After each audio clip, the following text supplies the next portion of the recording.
been telling people for a long time. I've been telling these people, man, they don't listen. They don't listen. They hard-headed, huh? I've been telling them forever. I've been telling people forever. I've been telling everybody. I've been telling the world. Every week, every X-Tendo podcast, there's nothing but evidence every single week of me telling the people. I told them. I told every single one of them, but they didn't want to listen to me. Every X-Tendo podcast, there's nothing but evidence every single week of me telling the people. I told them. Tell them again. Tell them again, Zilby. Tell them again. Tell them again, Zilby. Been telling people left and right, but nobody listened, huh? Nobody cared, huh? Nobody cared what I had to say. Everybody called me a troll, huh? Well, I'm a troll. Trolling. You're trolling. You're trolling. You're trolling. You don't know what you're talking about. You're trolling. You're a troll. You're a troll.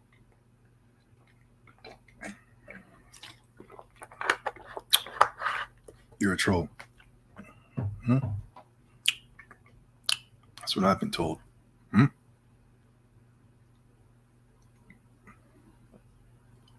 That's what I was told. For over 10 years, I've been told I was a troll.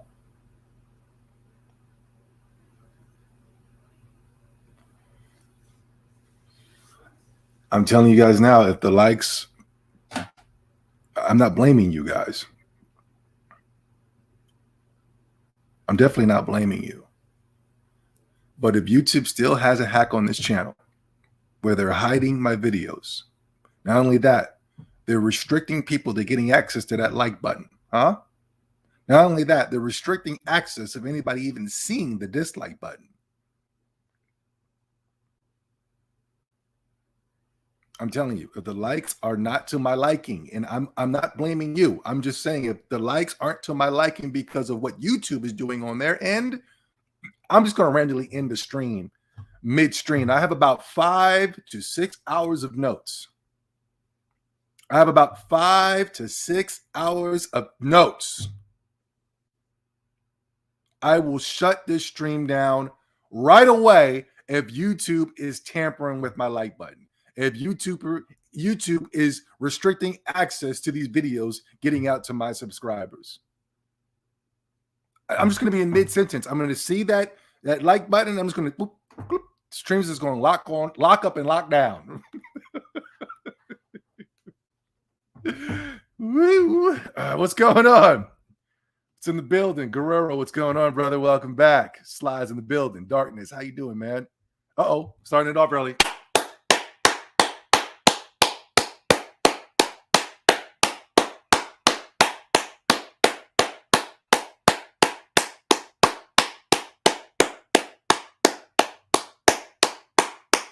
Brand Smith, thank you so much. Welcome back, Zilby. Thank you. Thank you so much. Good to be back.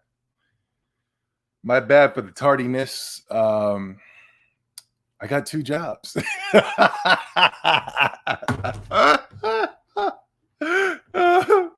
I got a second job. The money, I wanted to get my money up, you know? Due to your mistakes, I have to pick up the slack. And I knew by your mistakes, I knew I had to do something in order to prepare myself for what was coming in the future. I can't be a type of person that sits here and preaches but doesn't practice what he preaches. So due to your mistakes, due to what you guys thought was the right thing, by doing what your American right is to do, and that is vote, but you voted in somebody that they wanted you to vote for, and thus we are in the situation that we are in right now. Even though I've been warning people,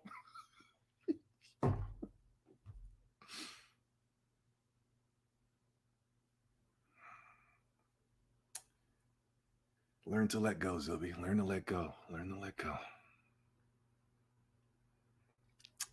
Anyway, I got 2 jobs now, so that's the reason why the quality of my videos have not been up to par.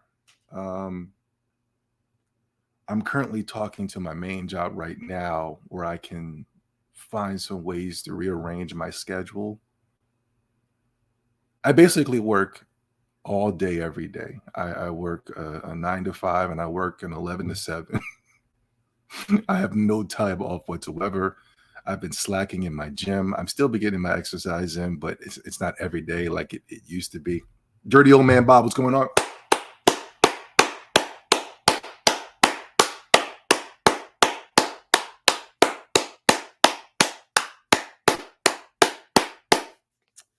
Where are those Horizon sales? I know, right? I don't want to hear about my problems. Yeah. The reason y'all don't want to hear about my problems is because a lot of people voted for that administration. They wanted Mr. Bad Tweets, Mr. Mean Tweets out.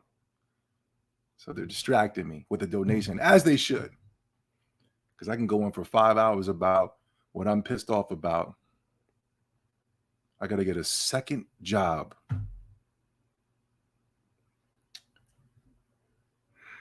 Gas prices are astronomical. Oh,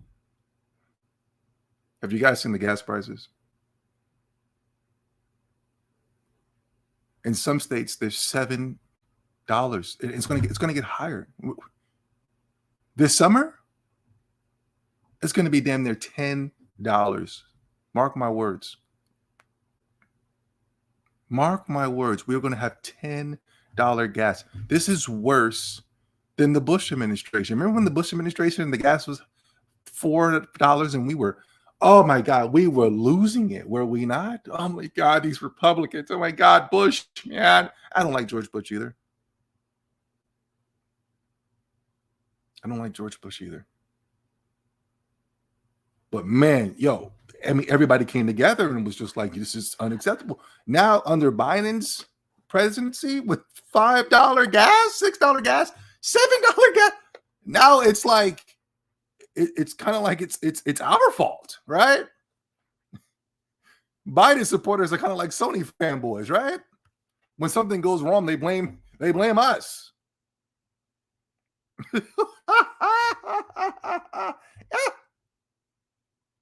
Yeah, it's our fault. This is a whole new world. We got to get used to this new world. Except for blaming the administration, right? It's in a new world now, so we get over it, right?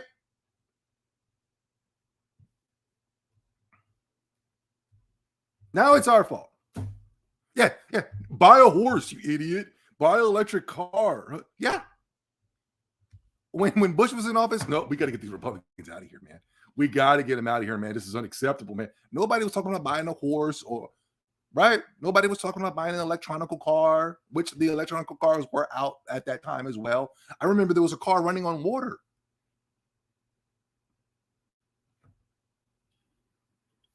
Running on raw water, distilled water. They took the damn water, poured it into the goddamn gas tank in the car that took off. Yeah, now it's our fault, right? Now nobody's saying nothing. My bad, y'all. It's been what? How many? Come on now, give me some time. I have 5 hours worth of notes. I swear on everything. The stream will just randomly shut down if those lights aren't right. And I'm not blaming you. I'm blaming YouTube because there's a like malfunction only going on with this channel and this channel alone. People are too dumbed down and strung up on those McDonald's chicken wings to question the end of the world. Yeah. I don't know if it's the end of the world. This world has been through a whole lot worse. I will say that it's the downfall of Western civilization as we know it.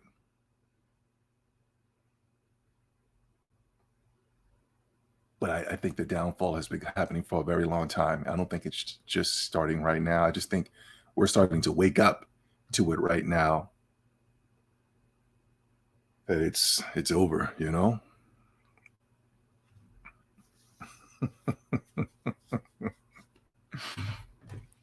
Anyway, I got so much to talk about, man. I don't even know where to start. I guess I could just start on the topic. Is PlayStation doomed? You know? Michael Pachter, a guy that I felt like I've been more right than he has been for some strange reason. Everybody cares about what Michael Pachter thinks, you know? But a guy who's been hit or miss over the years, I remember he was saying a few things. I mean, but not everybody's as good as I am when it pertains to predictions. But I remember he was saying that Nintendo needs to get away from the console hybrid, which is stupid. Why would anybody want to do that? The half handheld, half console hybrid, that's dumb. That's the main thing that makes Nintendo Switch. It's the main reason why people are buying it. Me, I think I'm batting 100 out of 100. But nobody cares. Nobody's invited me on their podcast to give me my predictions and things of that such. I wonder why. Is it because I'm a troll?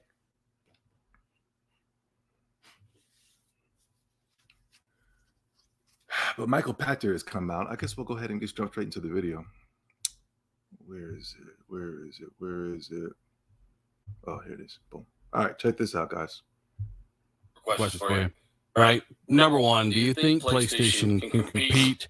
And I mean, you know what I mean by compete. I mean really compete with Xbox Game Pass in the long run with what they're trying to do. And number two, who do you think is going to come on top this generation with how things look right now? So this can be really unpopular with your spot on. I'm going to answer the question before he gets into it. He's asking is PlayStation going to be able to compete now that we're in a Game Pass landscape?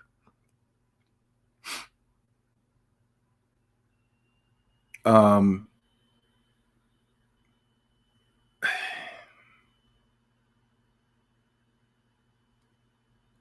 don't think Game Pass is PlayStation's Achilles heel. You know what I mean? A lot of people think that the console war is Xbox Game Pass and PlayStation 5. And I don't look at it that way. For years, I'm talking about for years, going all the way back to the PlayStation 4, I started to notice, even though I should have been noticing back on the Wii, because they did it with the Wii as well. The Wii was kicking Microsoft and PlayStation's ass combined. And yet nobody cared about the Wii, including me at that time. So I should have noticed before the DS, when I saw that the PlayStation 4 was getting its ass kicked in game sales and console sales with the 3DS. At the same time the PlayStation 4 came out, they were talking about PlayStation 4 won the month of December. And then I would look at the actual real numbers, and the 3DS was destroying the PlayStation 4. Destroying it. But everybody was ignoring that. And I was the only one to go, wait a minute, hold on. I'm looking at the MPD numbers right here. The MPD, VGCs, Metacritic numbers. I'm looking at them right here, and I'm going, wait a minute, the 3DS is destroying the PlayStation. And now we are at another console generation when the Nintendo Switch is dominating the competition. I believe the numbers just came out, and it was showing that the Nintendo Switch was the highest console sold, made the most money in the month of, I'm sorry, what month are we in right now? February? The month of February, dominated and destroyed the month of February. And everybody was more focused on Microsoft being ahead of PlayStation in that month of February.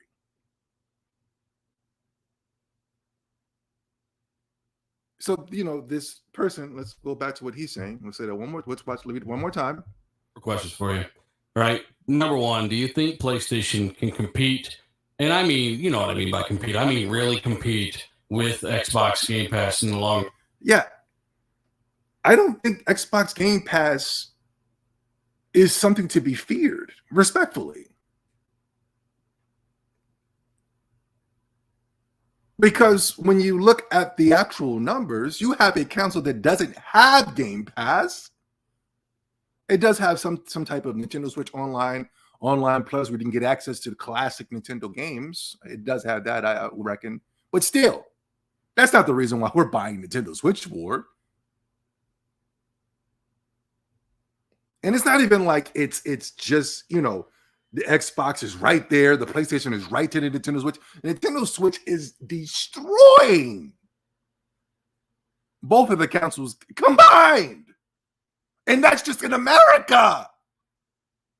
That's not even counting Japan. That's not even counting the UK. That's not even counting, you know?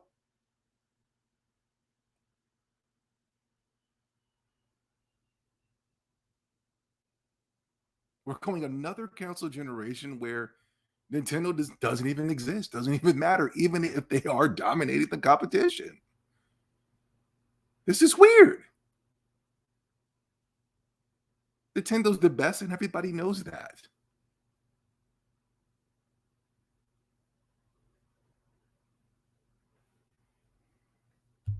Run with what they're trying to do.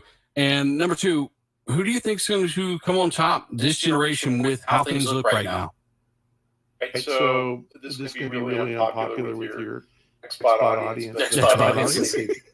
I think PlayStation's doomed, and I think that they're going to see.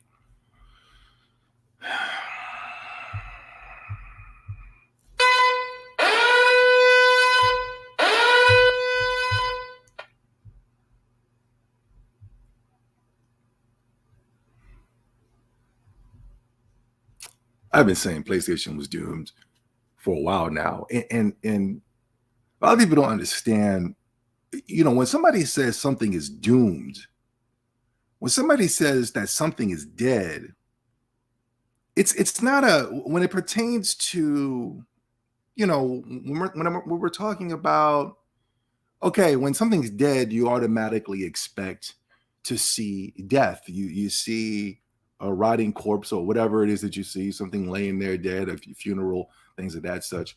No. When it pertains to the council space, when it pertains to certain companies, when it pertains to even America, somebody who has sight beyond sight can look and see and go, oh my God, this is dead. This is over.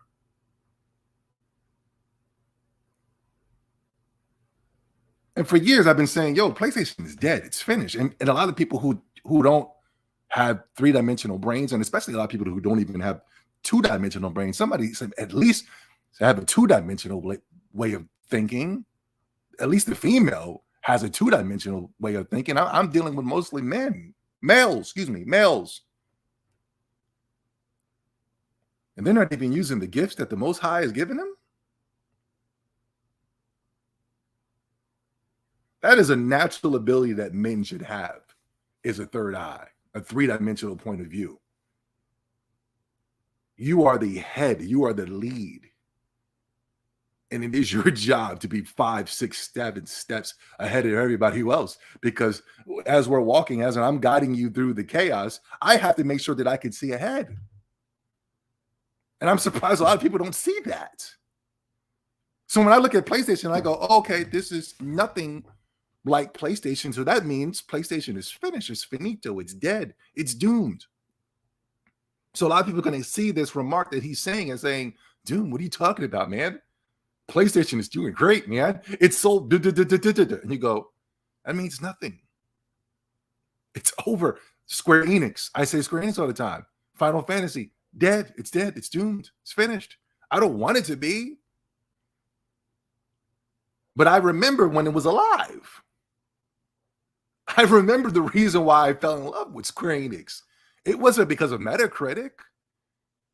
It was because Square Enix and PlayStation was offering me access to the games that people actually wanted to play, that actually changed lives. A lot of people are gamers. I'm not talking about you guys. I don't think you guys really play video games, but a lot of people who love video games can go back and remember the times that they had were certain Square Enix games and or PlayStation. And we just don't have those moments anymore. Nobody's ever going to go back and be like, man, wow. I remember, man, I was playing Final Fantasy 15. Man. Nobody's going to have that. Who's going to do that? I remember years ago, I was telling people Final Fantasy 15 was going to be trash. And everybody was like, what are you talking about? I thought you said you liked Final Fantasy. I thought you said you liked Square Enix. Yeah. Shit. Hold on. Yeah. Yeah, PlayStation is doomed, man. And this is something I have been saying for a long time. Because I remember PlayStation when it was alive. I remember when it was pumping and bopping. But I remember PlayStation being dead way before YouTube. Way before YouTube. I said, "Ooh, PlayStation ain't hitting like it's supposed to be hitting." I knew PlayStation was dead, and it looks like PlayStation is following the blueprint of that council. But I knew PlayStation was dead going all the way back to the PlayStation 2. And you know what helped me realize that the PlayStation was dead? And it was an overhyped console? And nobody can tell you the games that they loved on that console? They're afraid to tell you the games that they were playing on that console? Grand Theft Auto, Kingdom Hearts.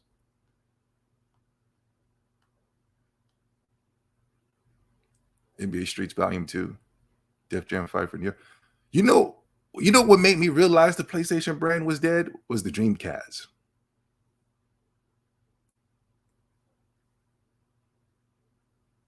The Dreamcast was a true step evolution in gaming, right? It was a console that was 100% dedicated to creating just some of the weirdest, kookiest, and quirkiest, some of the most dynamic, some of the most fun. That was the last time I truly had fun with a gaming console after the Nintendo Switch. Before the Nintendo Switch.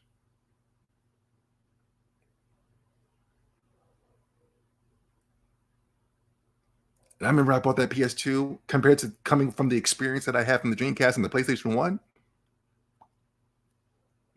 And I said, "Oh, this ain't hitting. This ain't hitting the same. This ain't hitting right. This ain't doing it. This ain't it." After that, I've been miserable. Hold on, let me go to the chat room real quick. I got to talk to my chat room. And my thing, hold on real quick. Hurrah, grants. Jets. Hurrah, Jets.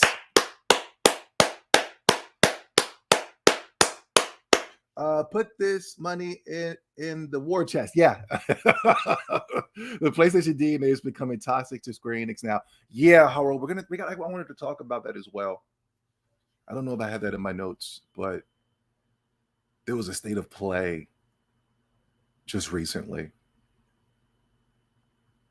And you know PlayStation is doomed when they have a conference dedicated to Japanese games, and you still fumbled the bag. You still fumbled it? How did...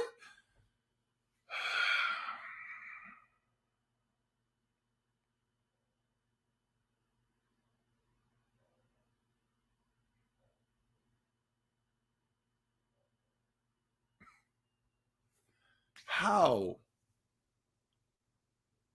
did you mess up a Japanese-focused conference on video games? How did you mess that up, Sony?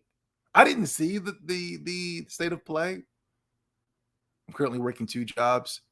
I think right when I got off of work, it came on, and I just didn't care. I cooked me up my meal of the day. I only have 1 meal a day. And I just didn't even give a goddamn. I just said, let me go look at what came out. I still don't even know officially what came out. From what I'm hearing, the games that were shown are going to be on the Nintendo Switch as well. The games that were shown, I didn't even care. Oh, I do care about the Cowabunga collection. They're coming out with some type of... Nickelodeon is coming out with some type of Teenage Mutant Ninja Turtles Cowabunga collection. I'm definitely getting that bad boy for the Nintendo Switch. Hopefully for a physical. Hopefully for a physical.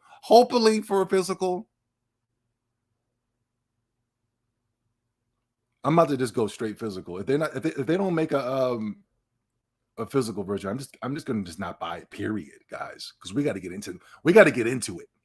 I got 5 hours worth of notes. We currently have 45 people in here. If the likes are not to my liking, I swear the stream will just cut off randomly. And it's not your fault. I know. It's YouTube. Let me look. Hold on. Let me check it out real quick. Let me look. Hold on. I'm getting an ad on my own video. Okay. If the stream cuts off, guys, don't be surprised. I warned you. Konami announced a physical version of. Okay, good. Definitely gonna get. One more question, Brent. Are they adding the? Not that I like the game, but for nostalgic purposes, are they adding the NES TMNT? Not the cool one, the one that was really hard. That was my first video game I ever played in my entire life, and it made me hate video games. My father, he came home. My father had the NES, that was his thing. But he came home one day with the damn Ninja Turtles. He said, "Here you go, son, Ninja Turtles." And I'm like, "Oh hell yeah!" And then I was like, "What the hell is this?" You know, the game was so freaking. Is that game in there as well,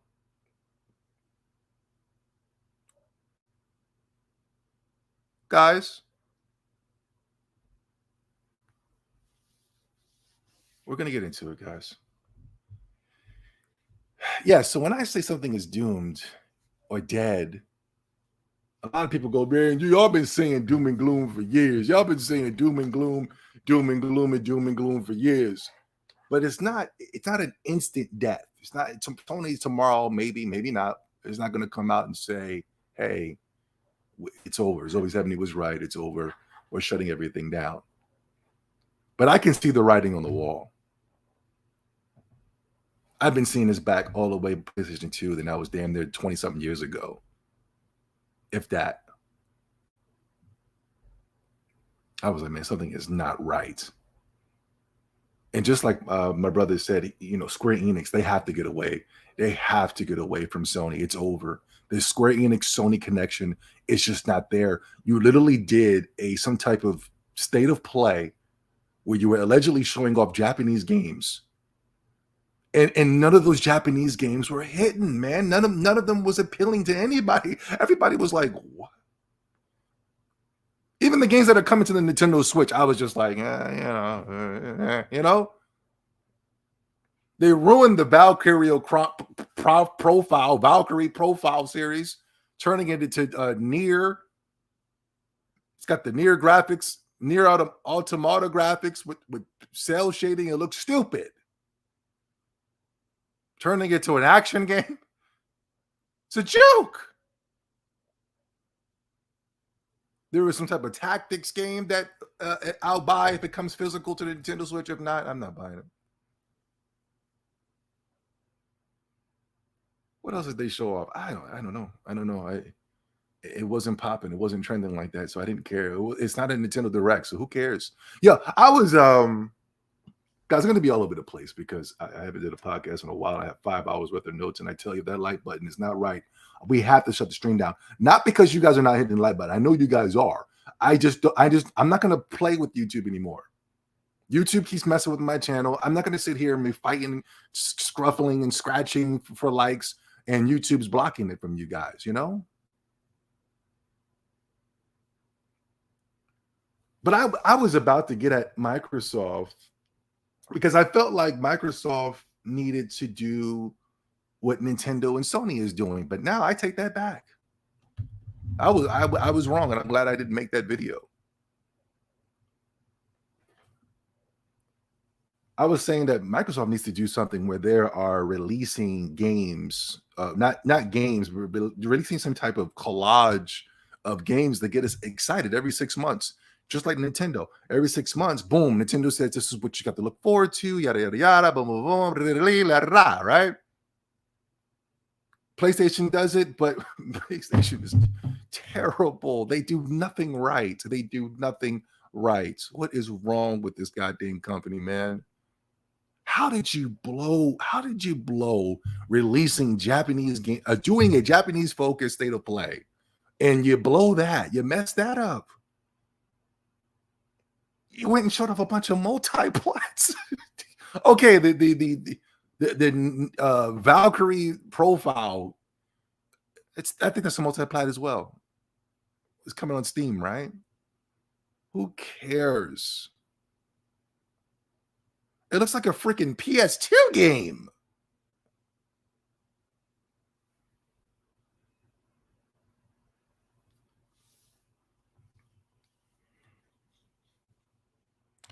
I think Dialfield Chronicles has potential. It won't be Fire Emblem, but it might be good. I saw it. It looks like you're capping, and that game is going to be clogging up bargain bins all over the world. That's what that game looks like. I don't mean any disrespect, but come on. Stop. Did we all see the same game that I saw? Diofield? Whatever it's called? That game was like a straight bargain bin clogger. Especially from Square Enix.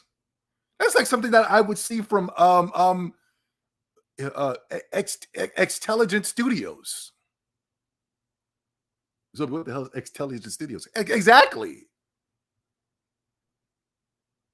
X-Telligent Studios presents Diofield. And you go, okay, this is some cheaply made indie garbage. Square Enix would never, and I would be never disrespect a Nintendo Direct by showing off Diofield. No, they're going to give us Project Triangle strategies. That was embarrassing, Diofield. It didn't look like it had no potential whatsoever. Respectfully.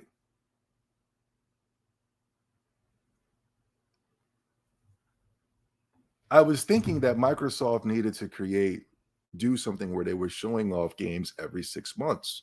I didn't think that the once a year program was going to work. But the only reason that I said that Microsoft needed to do this is because they have acquired so many great studios.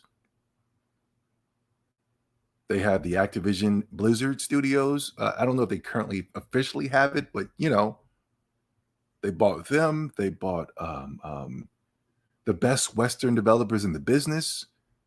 Bethesda and Obsidian, Enix Entertainment.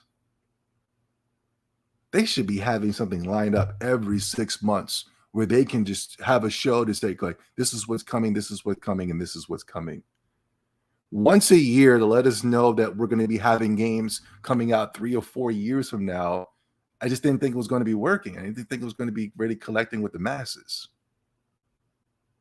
But now that I see what PlayStation did, not that Xbox would do anything that PlayStation is doing. I always thought that Microsoft ran better shows, better events than PlayStation has ever done. I'm not even an Xbox guy, but for some strange reason, Xbox knows how to put on a show.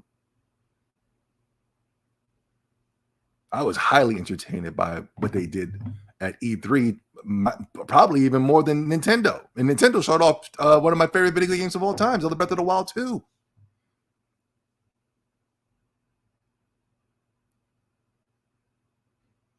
I just saw an article today where Phil Spencer said that they were going to be pushing out a lot more games, and they really do. They really need to be pushing out a lot more games coming from their studios, except for taking games and putting them on Game Pass.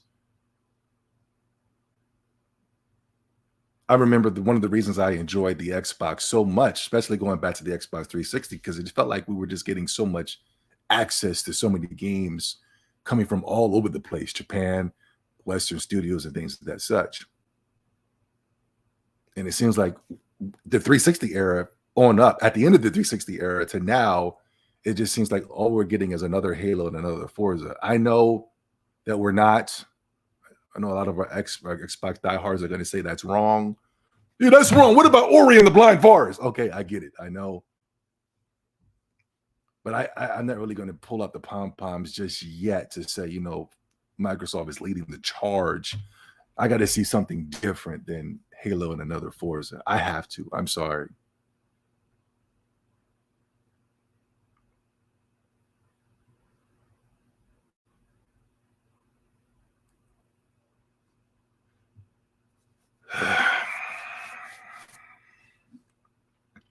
But after I didn't see the state of play, but after the response from the state of play, I just said, nah, Microsoft should focus on right now putting out shows once a year.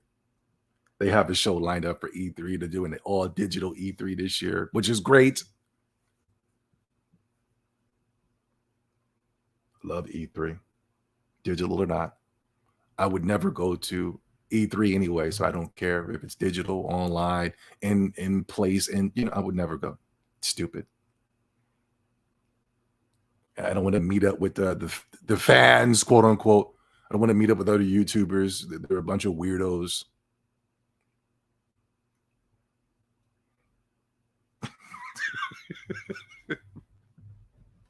Sorry, guys. It's been a while. I'm tired.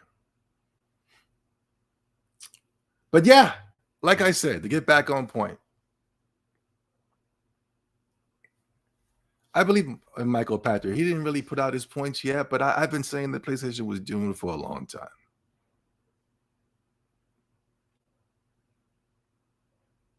For a long time. But I just know when you guys hear it from somebody else, then it starts to become real. Let's finish off what he has to say.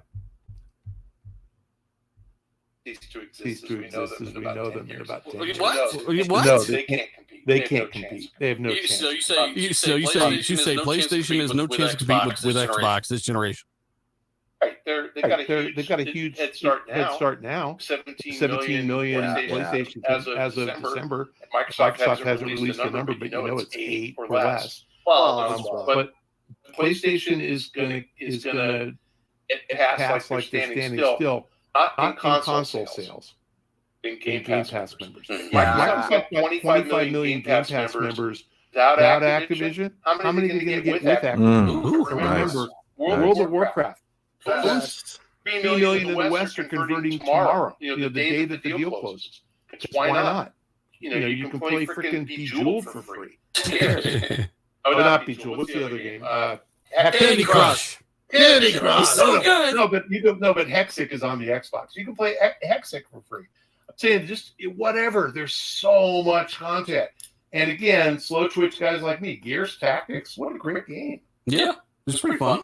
So ultimately, you're saying that Game Pass it's just got so much right now going for it, and Sony are kind of, I think they're a couple years behind on a lot of the stuff. Oh no, they're not a couple years behind. It's an insurmountable lead. Wow.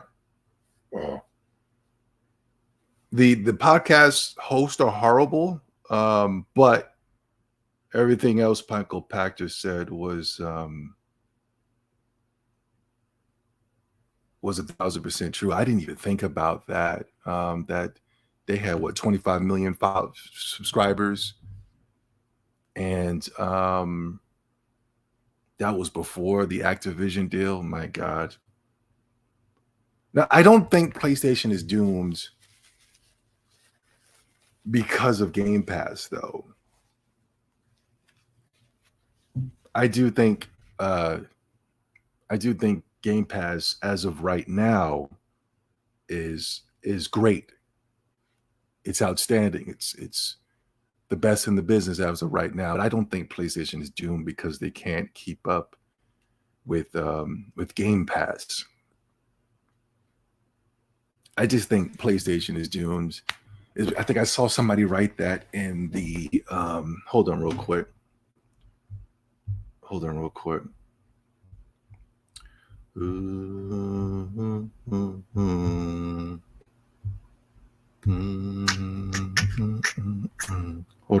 guys. Shoot. No. My bad, y'all. Please give me some time. I'm a little rusty right now. Hold on. I got to get to my notes. All right, here we go.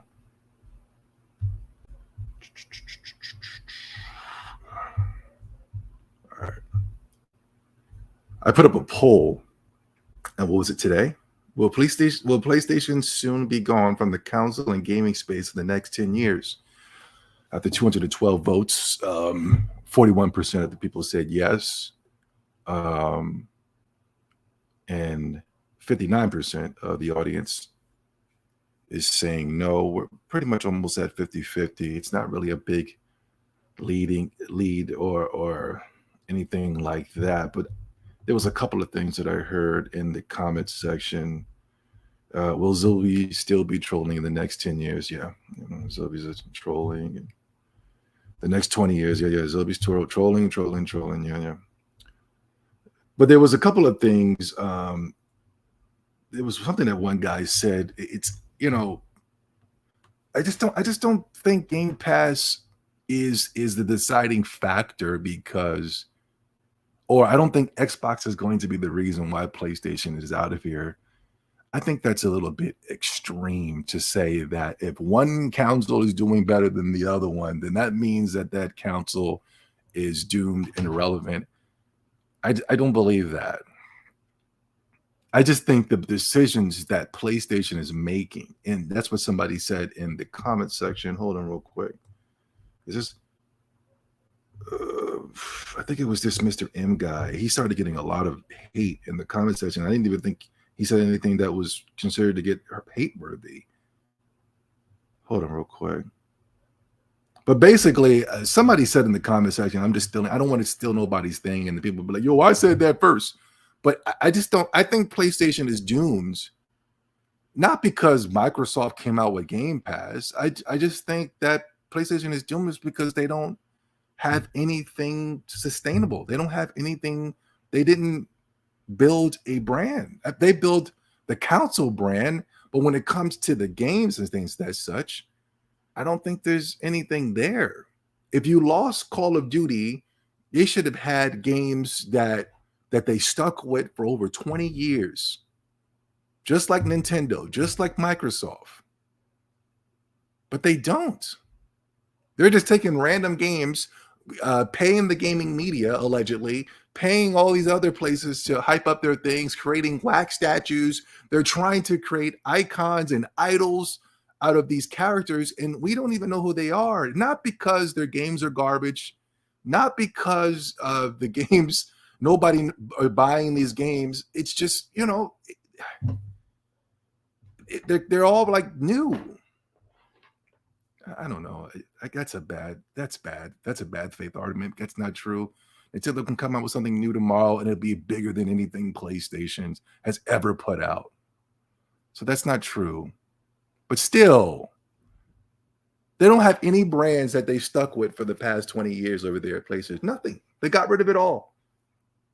Not only that they gotten rid of them, they've made fun of them on the way out. They chastised them. They wagged their fingers at them. They punished them on the way out.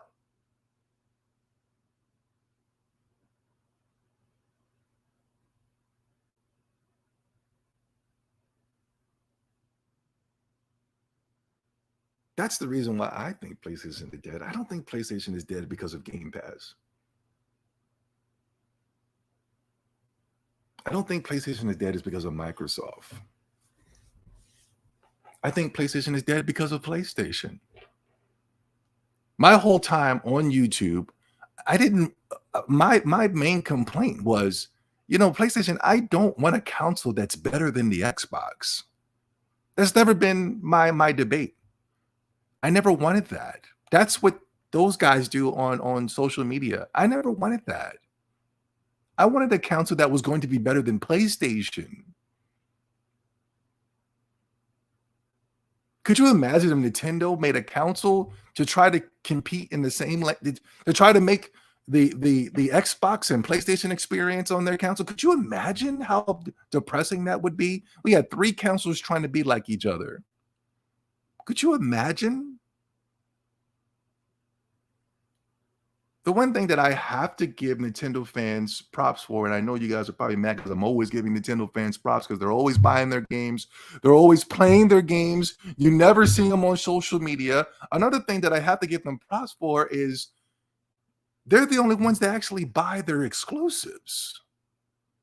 They're the ones that actually buy the console to play exclusives.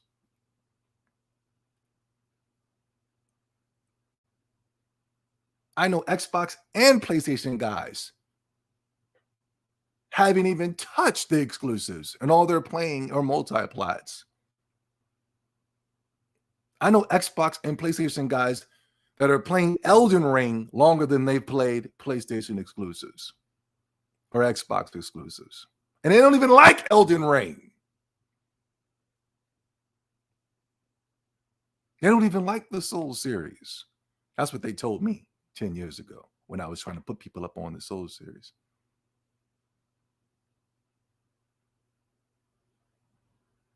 I know more people that played Elden Ring longer than they played Horizon Forbidden West. Call me a liar.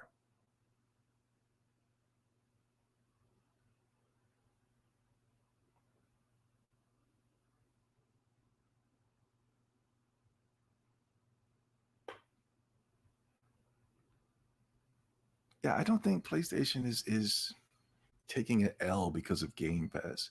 I think PlayStation is taking an L because of PlayStation. Because if PlayStation creates a Game Pass equivalent, it's not going to make PlayStation any better.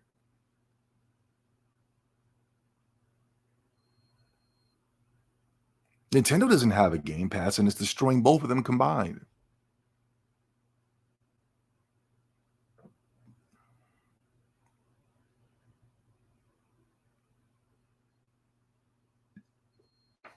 Yo, 100 is here. What's up, brother? 100 plays Xbox games. He's probably the only Xbox guy I know. And I'm not even trolling. He's like the only guy I know that he will play an Xbox game, right? We need more fight and horror games. No. We need better fighting games and horror games. We need better fighting games. These little one-button fighting games are astronomically stupid. And not even if they're one button, they're like extremely casualized. Street Fighter, what was it? Street Fighter 4 or something like that. They made the games so streamlined and casual. They made it for like where anybody could pick up and play and dominate. You'd be losing to a guy that pick up the sticks for the first time. You hand the controller to your girlfriend, she wants to play, and then she beats you. You'd be like, they need to go back to making the fighting games for people who know how to play fighting games, except for just casuals, you know? There's a lane for the casuals, and that is the Naruto games, the Dragon Ball Z games, and things of that such. But the only way fighting games can ever get back to its glory days is if it goes back to creating fighting games where it was going to be hard for you to master. You know what I mean? You had to know what you were doing if you were going to compete against good fighters, you know?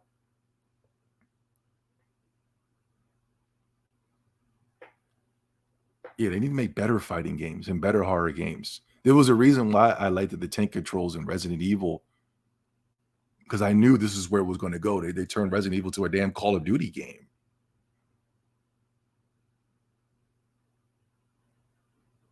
Those tank controls that I fought for years was what brought that real horror element to it, man. Beautiful atmosphere, man.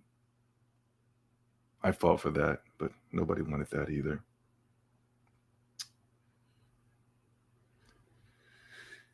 And now the game that's taking over the world is the game that is extremely challenging. Now the game that everybody loves is the game that is extremely challenging. That goes to show. I'm not going to buy Elden Ring as of right now.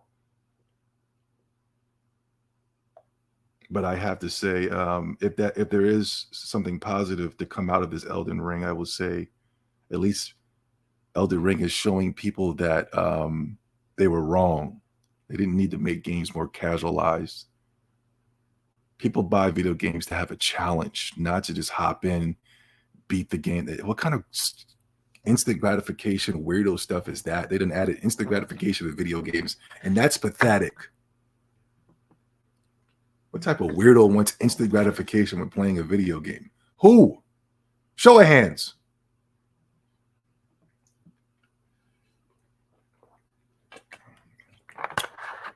PlayStation is doomed because of PlayStation. Let's not put the blame on anybody else. Microsoft ain't doing nothing different. Game Pass has been here.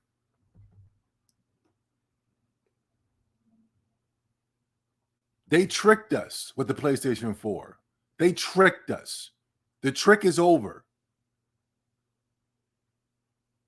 At least with the PlayStation 4, I could say they started off with Japanese games to give us the illusion that PlayStation was back. They ain't got nothing now. They didn't start off with Japanese games. They started off with their games. And as you can see, It ain't looking good. Microsoft is destroying them. Did you see the MPDs? They destroyed PlayStation and console sold and money made.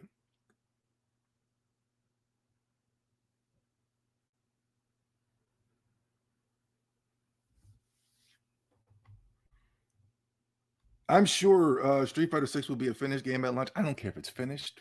I don't care if it's broken. I don't care about anything.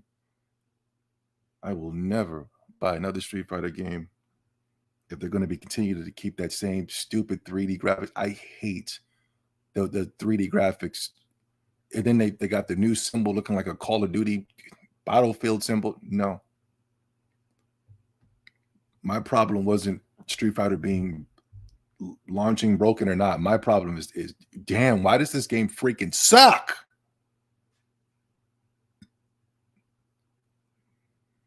They got Ryu with muscles on top of muscle. What the hell is going on here? Chun-Li with muscles on top of muscles. I hate Chun-Li's design in the 3D Street Fighter games. A lot of things irritate me. I'm telling you, I used to be a Street Fighter fanatic. I used to go to sleep thinking about Street Fighter. I used to buy the little Street Fighter books. They would have these drawings of Street Fighter. They used to come out with these little books like once a year, once every couple of years. Man, I would buy that bad boy and I would just sit there and I would just look at the drawings and stuff. I used to be a Street Fighter fanatic, and to see what happened to it is and, man, you just got to get good. No, I'm still not even bad at these games. They're just boring. They suck. I was a Street Fighter fanatic. I wanted to know everybody's story, everybody's backstory. Oh, it was great. The 3D art style doesn't do the artwork justice at all. No, it's bad. It's bad. 2D greater than 3D all time. Yeah, I still think that Street Fighter 3, I don't like Street Fighter 3 gameplay wise because I don't like the way that Ken Masters plays in the game. But the way that it looks, I still think it looks amazing to this day. It looks better than that 3D garbage that we're seeing right now. That 3D garbage is horrible. They should have went to the 2D. Dragon Ball Fighters went to the beautiful game, terrible gameplay, but the game is freaking gorgeous. If Dragon Ball Fighters had the technical gameplay, I remember when Dragon Ball Fighters first came out. Everybody was like, "Oh, this is garbage, man. This is trash," because everybody thought it was going to be a technical fighter. Man, I ain't got to be time to be learning how to do moves, man. But then once we found out it was a one-button masher, then everybody was like, yeah. I was like, oh, my God. And, oh, my God, taking Smash Brothers out of Evo. Did you see that Evo lineup? Oh, my God. Who's going to watch that? Everybody watches Evo for Smash Brothers. Who's going to watch Evo now?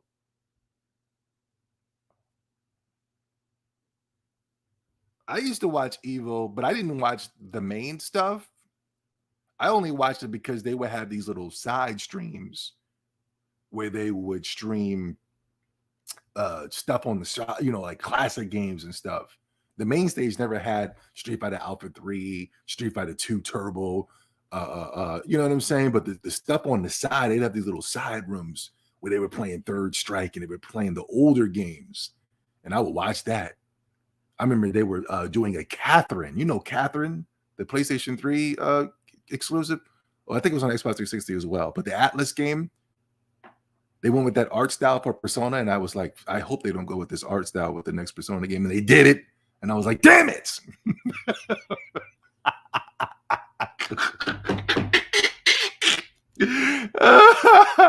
I'm sorry. I'm babbling. I got to get on course, man. Listen, like I said, how long has it been? The entire Smash community got flushed down the toilet. Yeah. Evo tried to put out this sad message for a lack of Smash. I don't blame Nintendo for pulling out. Yeah, I don't blame either, and I'm glad they did. PlayStation is a disaster. All right, let me get to my notes, guys. I'm going to get up out of here, man. I'm tired. I'm trying to defeat the algorithm. The algorithm doesn't like when you step away for too long. I also want to touch base with the family. I just want to do a couple I told you so's and things of that such. Just want to do a couple I told you so's. Oh, we got a lot to talk about. Like I said, we got 5 hours of notes here, but the time will dwindle if, let me go look at my likes. If the likes ain't right, let's see. Ooh, the likes are pretty bad. The likes are pretty bad.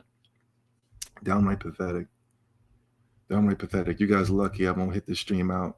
I want it. Let's change courses real quick. Let's change courses. Well, what else can I say about the Sony being doomed? What else can I say? What else can I say? I knew Nintendo wasn't doomed. When people were saying Nintendo was doomed because of the quote unquote failure of the Wii U, I knew Nintendo wasn't doomed. And I came out and I told the world, and I got attacked, I got ridiculed, I got laughed at, I got called names.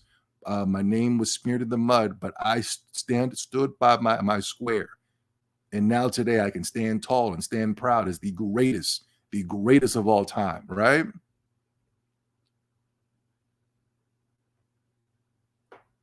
But I knew Nintendo wasn't doomed when people were doing all the doom and gloom. And it was really pissing me off.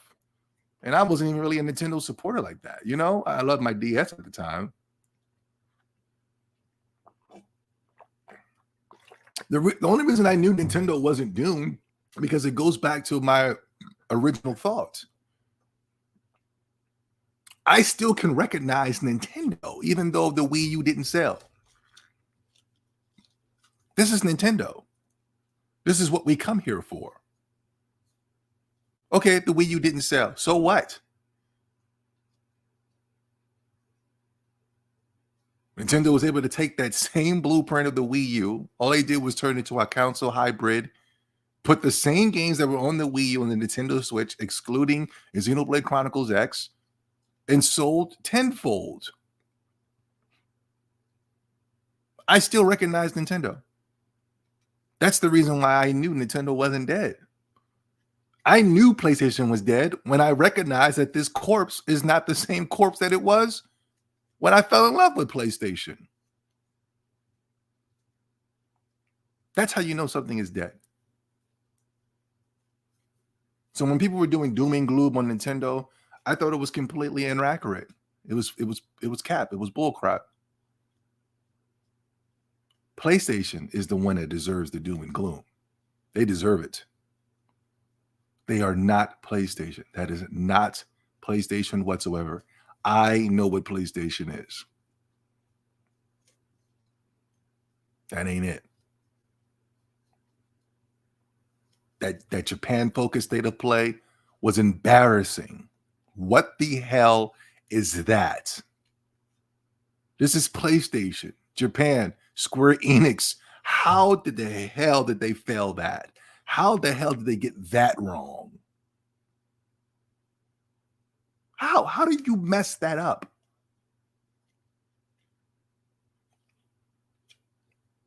I think there was a Capcom game there.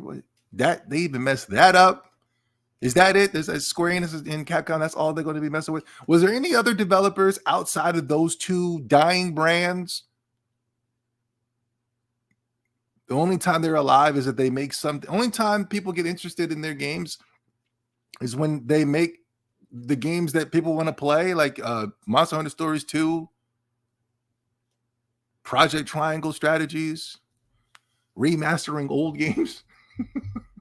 Well, was there any other Japanese company beside Square Enix and Capcom that was at that Japanese showing? Does Sony not understand that they're just as dead as they are? 3 dead brands joining forces to be even deader. Was there anybody else? Konami was there, right? With the Street Fighter collection. Oh, Konami was supposed to be dead to you guys, and now Konami can't do no wrong. I'm so glad I didn't jump on that bandwagon of attacking Konami. Man, oh, Konami's wrong, man. Oh my God, look what they're doing to Kojima, man. Oh my God, I am so happy. I am so happy I'm not a stupid idiot.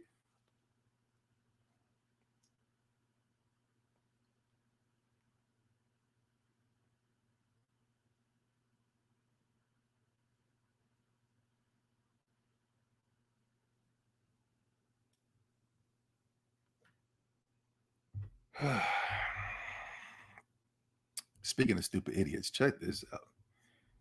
I want it on record. Hold on, are we here? Hold on, make sure I'm here. Make sure that I'm here. Yeah, we are here. I want it on record that the way the world is treating the Russian people right now is extremely wrong and discriminatory. If our YouTube channels got demonetized because we were American, that would be horrific.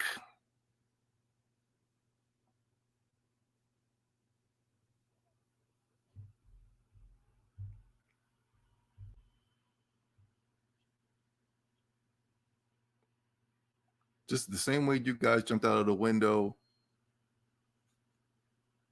to support the Democrats. The same way that you guys jumped out of the window to support Kojima over Konami. What other situations did we have? Whatever I told you, so situations when you guys immediately jumped out of the window. COVID?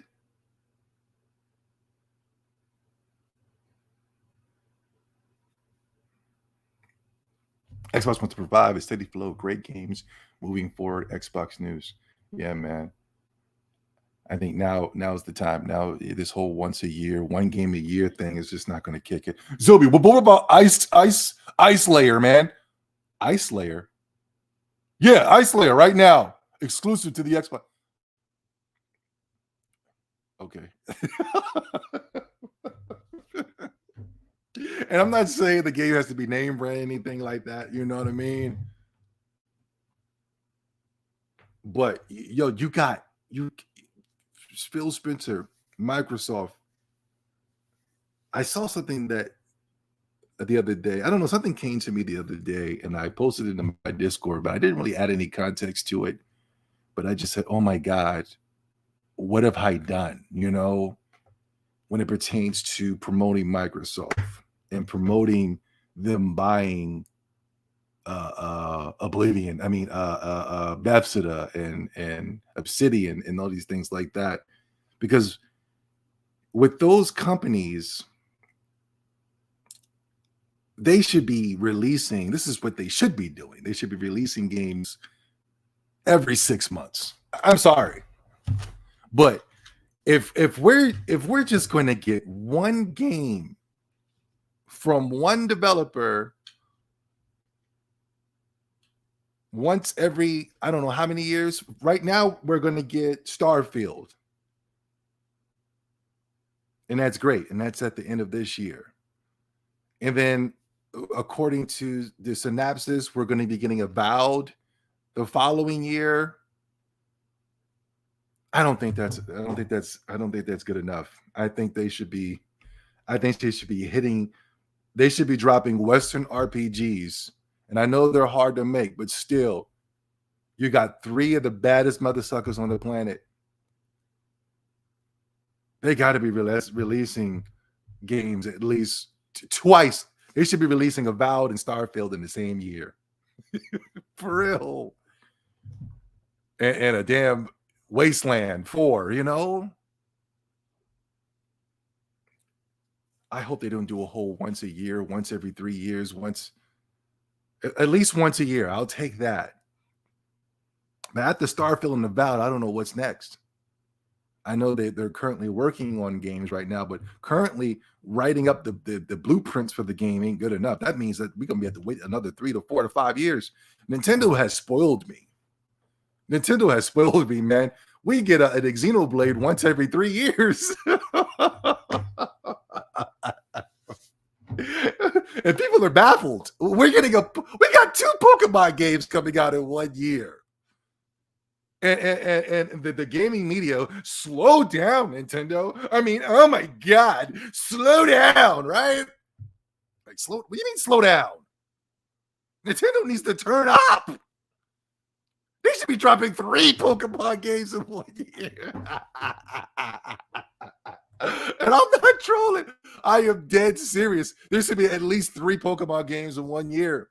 This ain't new for us to get multiple Pokemon games in 1 year. No, they've been doing this, man. Pokemon pinball, Pokemon Crystal and Pearl and all that. Pokemon Conquest and Pokemon this and Pokemon. Remember that one Pokemon game when you use the stylus to turn it into a circle? Pokemon Spin Dash. I forgot what it was called. Pokemon Beyblade. Come on, man. This ain't nothing. Pokemon Legends of Arceus and Pokemon Scarlet. That's nothing. We should be getting Pokemon Legends of Arceus, Pokemon Mystery Dungeon, Pokemon Conquest 2, and then finish off the year with Pokemon Scarlet and Scarlet and Johansson. Can I get an amen, please, in the chat? Where my real Nintendo gamers at, man? Pokemon Coliseum in 1 year, Pokemon Crystal. Come on, this ain't nothing. And the gaming media wants to tell me to slow down. Stop ignoring. Somebody screamed out, "Stop ignoring Redfall."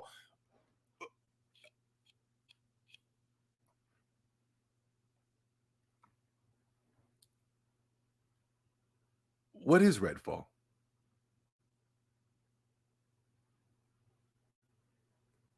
What is Redfall?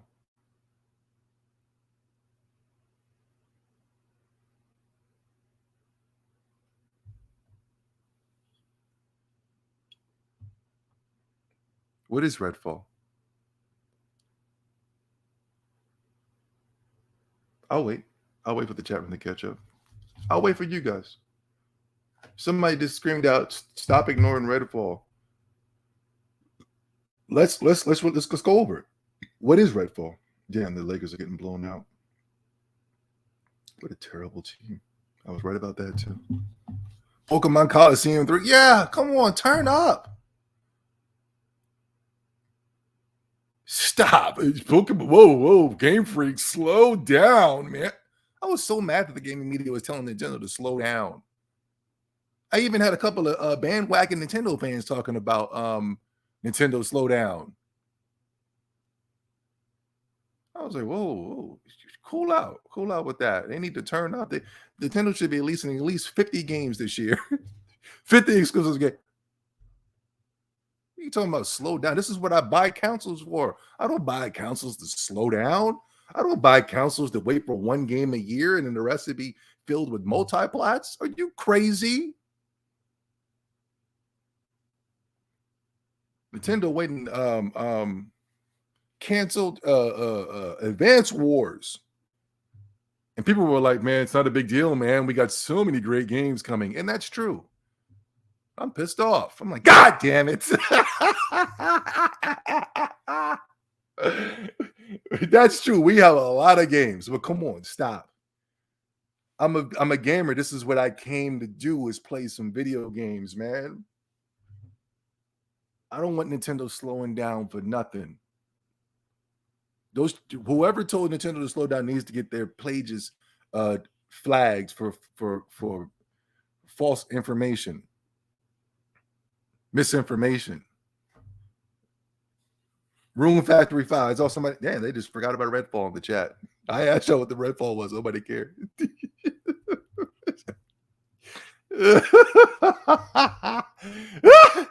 What are you talking about? Hold on. Let me go back. There's a discussion going on. Redfall is a multiplayer shooter for Xbox that looks horrible. I don't think it look. I don't know what it is. I have no idea what Redfall is. Okay, yeah, that's what I'm trying to say. That's what I was trying to say. Is I don't even know what the hell it is. You know. And what's the name says, this is the same guy that says stop ignoring Redfall. He says, what are you talking about? Pre-alpha footage that always looks terrible. So you mean to tell me that I need to pay attention to Redfall, but you're saying that the game looks terrible?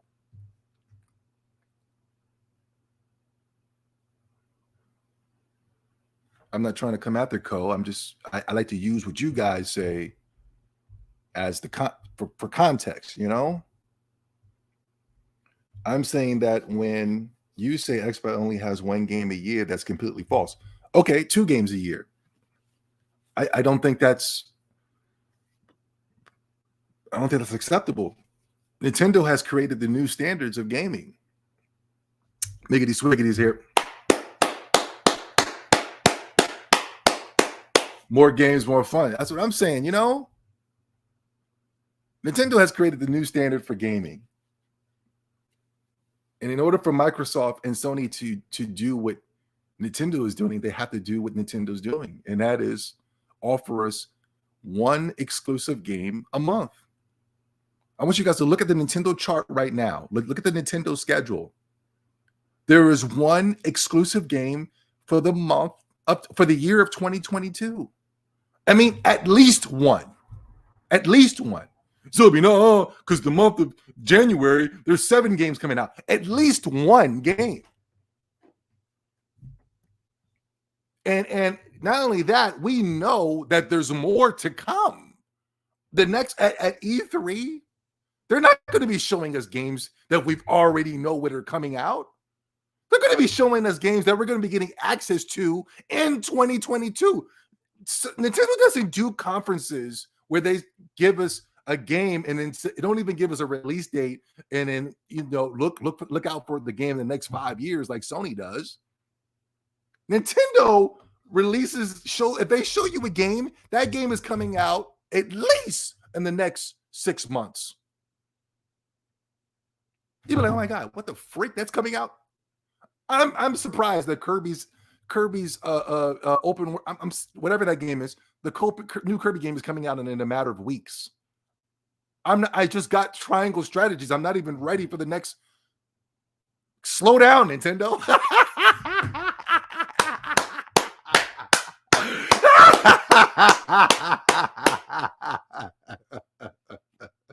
Ooh.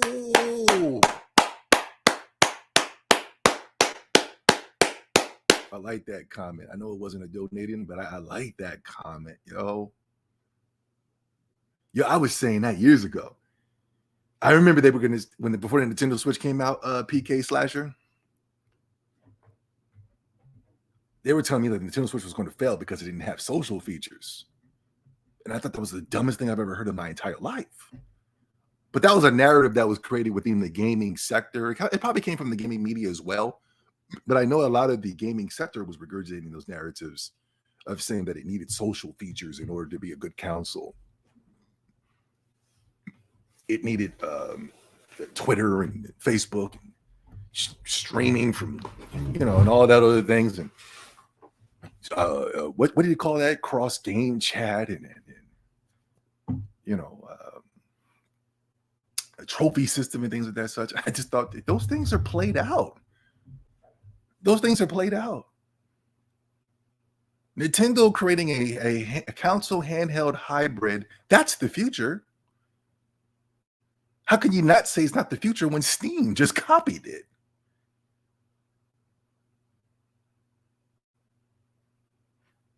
See, I already told you what Redfall is, a co-op shooter with elements from Borderlands and Dishonored that can be played single player vampire theme. Okay, cool. All right. If that's what the Xbox community wants, if that's what you want, I'm so totally happy for you.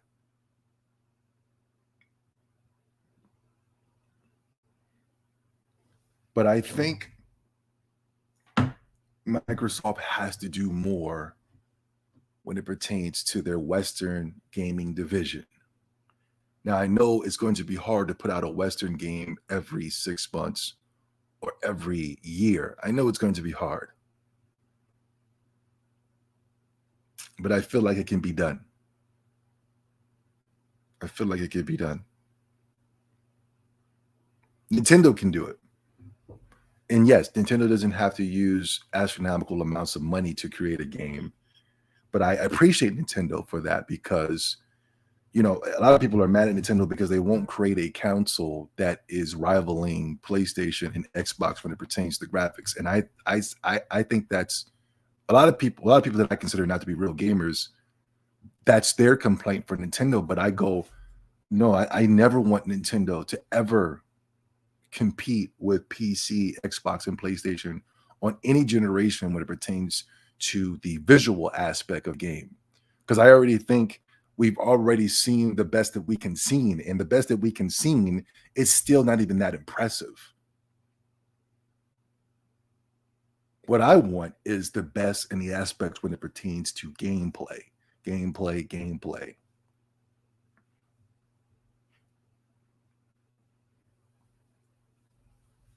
Now, Microsoft has put themselves in a box where we have to give you the best graphics. They don't have to, but I feel like with their audience, they're going to try to cater to giving the best graphical experience. And I think that is somewhat of a curse on Microsoft than it is a benefit. Because once a year, just to see a Forza game try to outdo itself on graphics, now is a little boring for me. I want all types of crazy, wild experience on that goddamn Microsoft Xbox, you know? Just like I get on the Nintendo Switch. That was something I wanted PlayStation to do. Dial back the graphics, but PlayStation has put themselves in a situation where they have to focus on giving us the best graphical experiences, but the gameplay is stagnant. It's boring. It's trash.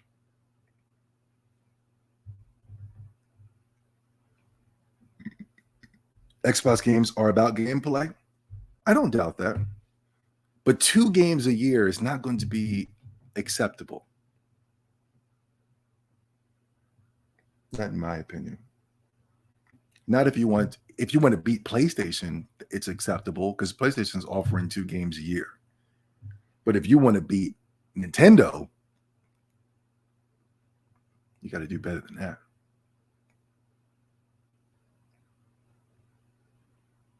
Remember, this console war is not just with PlayStation and Xbox. It isn't. This console landscape is dominated by Nintendo. Everybody is buying Nintendo. Everybody. Not everybody's buying PlayStation. Not everybody's buying into Xbox.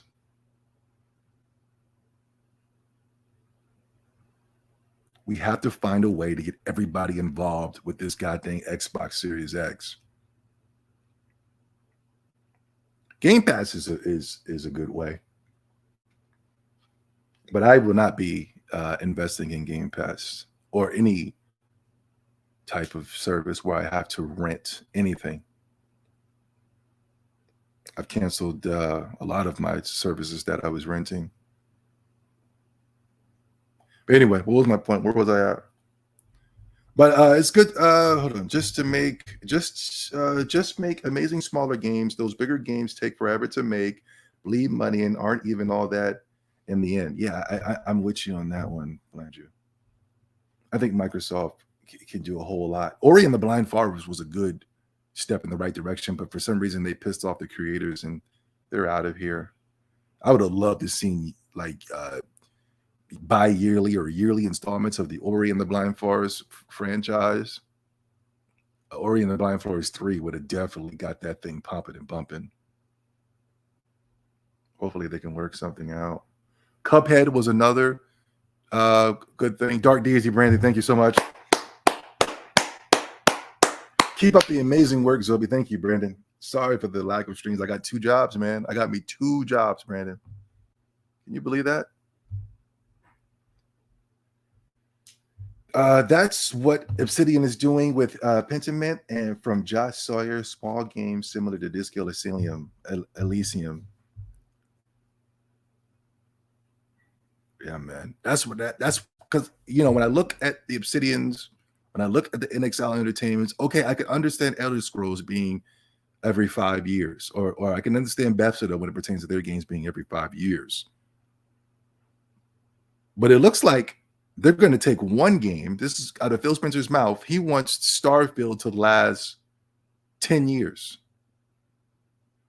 So it looks like they're going to take that one Starfield game and they're just going to kind of stretch that out like they did with Skyrim, you know, adding DLC, which is a good thing.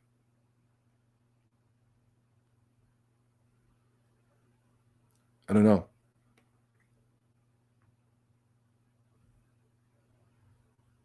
But I just don't think Starfield and Redfall is good enough when it pertains to competing with Nintendo. Now, against Sony, it's a different story. Miggity Swiggity, thank you so much again. Another super chat for the GOAT, Zobi. Yeah, I'm trying to get my schedule changed around, man, so that I can do more videos and the gym. Those are my real jobs right there. The gym and making videos. That's the real work. There's other stuff I got to do it to survive.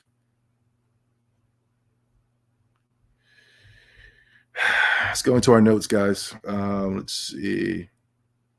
Yeah, so the girl, she says, I want to go on record the way the world is treating the Russian people. Yada yada. It's very discriminatory. Yeah. She's 1,000% correct. What is she saying? But hold on, I got a bunch of notes. I'm just gonna go through them. How many copies? Hold on. This is funny. Look, I just realized Breath of the Wild sold 25 million, while Horizon Zero Dawn did 20. I don't know why I thought it would have been a wider gap based on the media coverage.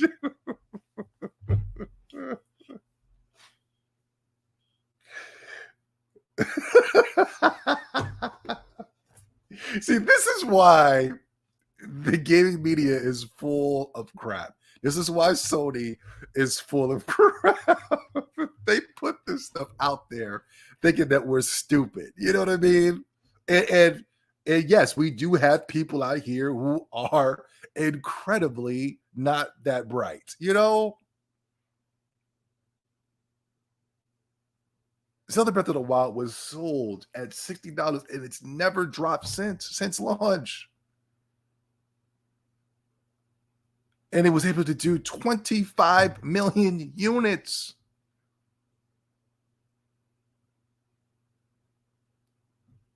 With a smaller user base than the PlayStation 4.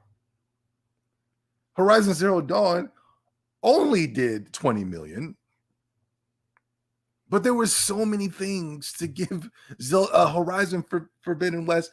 The way things were set up for Horizon Zero Dawn to reach that 20 million, you would have thought it did 50 million the way that it was set up. The game was like $10 for like 3 or 4 years. They bundled that game with PlayStation consoles. What did the real Dr. Trey 81 say? How many copies of Breath of the Wild would have been sold if it was $10? Yeah, after a year out. Exactly. Bundled with the Switches and available on 3 platforms, each with an install base bigger than the Switch. Yeah, exactly. Exactly. How come everybody understands this? There's always a select few that didn't see that. The numbers don't add up. This is why I try to tell people the Xbox 360 destroyed the PlayStation 3. Don't show me the numbers. I know, I was there. I saw it. I saw PlayStation lose trillions of dollars with the PlayStation 3. They invested more money into this console and didn't make the money back in return. They had to start removing features from the PlayStation in order to make the console sustainable for the American people. The Xbox 360 destroyed the PlayStation 3. It was a bloodbath. It was so bad that at that time, and it's starting to come back again, when Michael Pachter came out and said that the PlayStation is doomed, all of a sudden that you started hearing people say, well, consoles won't be around in 10 years anyway. They said that 10 years ago.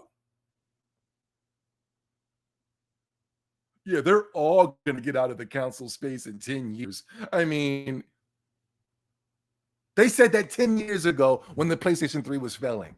When the PlayStation 3 was a complete unmitigated disaster, IGN, Colin Moriarty, Greg Miller, all of these guys are coming out and talking about how PlayStation and Xbox and Nintendo are going to get out of the console space. 10 years now is really not that long. 10 years now is basically 4 years today. 10 years is nothing. We'll be playing consoles in 10 years. Yes, we will. Consoles aren't going anywhere. Just because PlayStation is a complete failure, just because PlayStation is going to fail, doesn't mean everybody is going to fail. They did this 10 years ago, before the PlayStation 4 came out. And then when the PlayStation 4 came out and was successful, nobody was talking about how they needed to end the console. We need to stop making consoles. They stopped it. Does anybody remember? Does anybody remember that, or is it just me?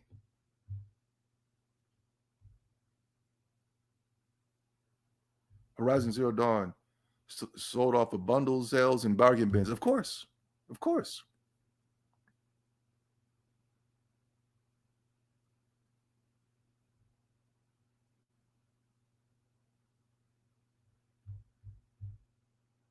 If PlayStation was still Japanese, I would have been the first person to buy the PlayStation 5. Me too. Me too. That's the reason why I bought PlayStation 4, because they were showing off the Bloodborns, and then it was all the Dragon Quest heroes and things like that such. I think they even showed that they were working on Dragon Quest 11 at the time. It was a lot of Japanese going on with the PlayStation 4 that just really got me hyped. They were saying the Yakuza's coming to the PlayStation 4. They were saying it was a couple of things going on. Final Fantasy VII remake was coming, and the Shenmues, and those are all failures.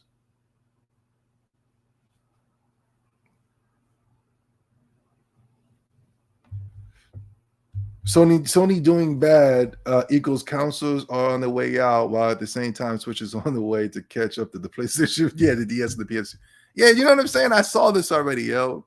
I just did a poll earlier talking about is the PlayStation out of here? And everybody's running off with that stupid, tired debate. Every time PlayStation's getting his ass kicked, all of a sudden, oh my God, consoles will cease to exist in the next 10 years anyway. They're all going to be all digital. No, they're not.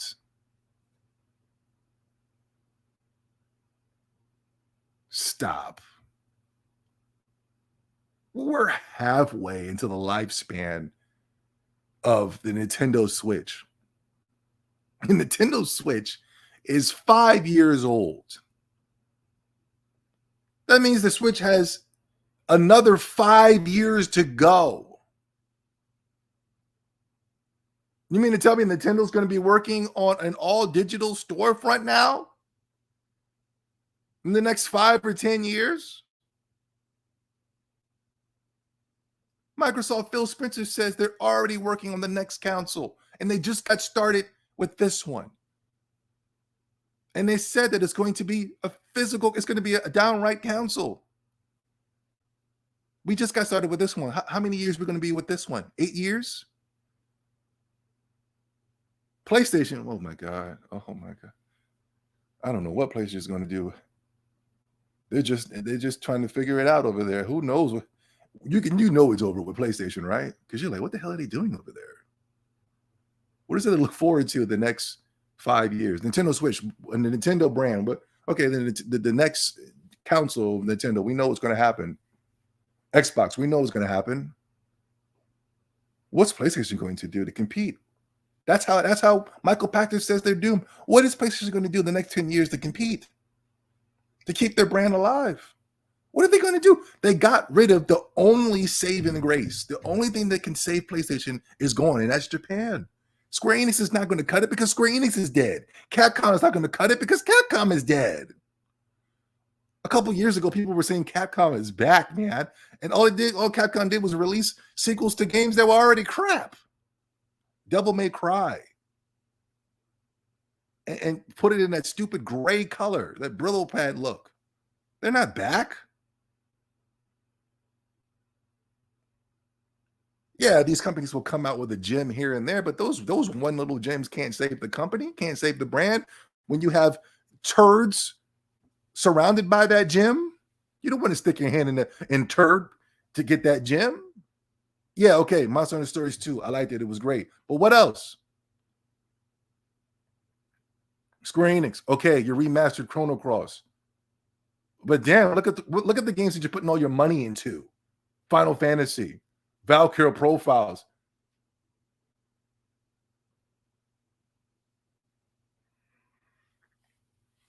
Three dead companies came together to create a state of the play, and it was a complete flop, and everybody's wondering why.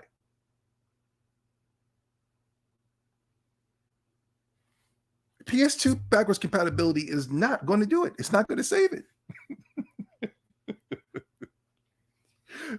PS2 backwards compatibility is going to expose how bad PS2 is.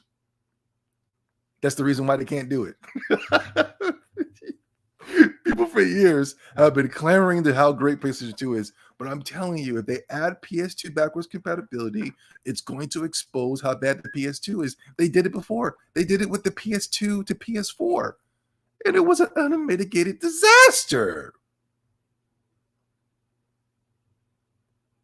That's one of the reasons why PlayStation has gotten away from backwards compatibility.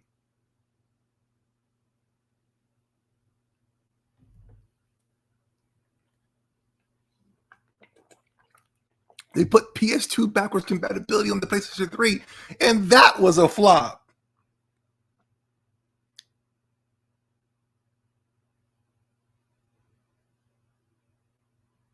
The PS2 backwards compatibility didn't save the PlayStation 3. The Xbox 360 kicked its ass.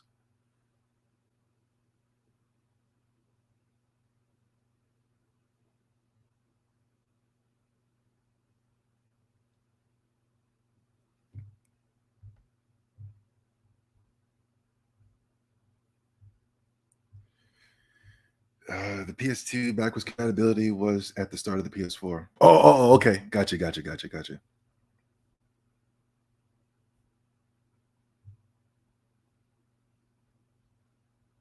The PSP was the last time I liked Sony. Yeah, man. PSP was lit. PSP was lit. All right, let me get to my notes, guys. Yeah, these people are delusional. Just ran. Benji Sales is an agent. He comes up with random facts that are not really facts. He likes to build his page around hyping up PlayStation games that he doesn't even play. But he understands the landscape of social media, and as if you come out with fake facts. These are fake facts. This is a nothing burger. Completely nothing. This is the VIA MPDs for Horizon Forbidden West. We still don't have the numbers. We still don't have the freaking numbers, and it's been a month now. It's been a month. It's been a month, guys. We still don't have the numbers for Horizon Forbidden West. What's going on? It might have been longer than a month. When did this game come out? A lot of people said that Elden Ring destroyed Horizon. A lot of people are saying Zelda Breath of the Wild destroyed Horizon. And that's not fair. It's not fair. Horizon destroyed Horizon. Can we just say that? I would have loved to see Horizon come out with Zelda nowhere in sight and Elden Ring nowhere in sight. Horizon would have still flopped. It would have still flopped. I knew Horizon was going to be a flop a mile away. It wasn't because of Elden Ring. It was not because of Elden Ring. The game looks and plays horribly. It's a piece of crap. Who the hell is this Horizon character? I don't even know the character's name. What's this character's name? Bolt? Ratchet and Clank? What is this character's name? Ratchet?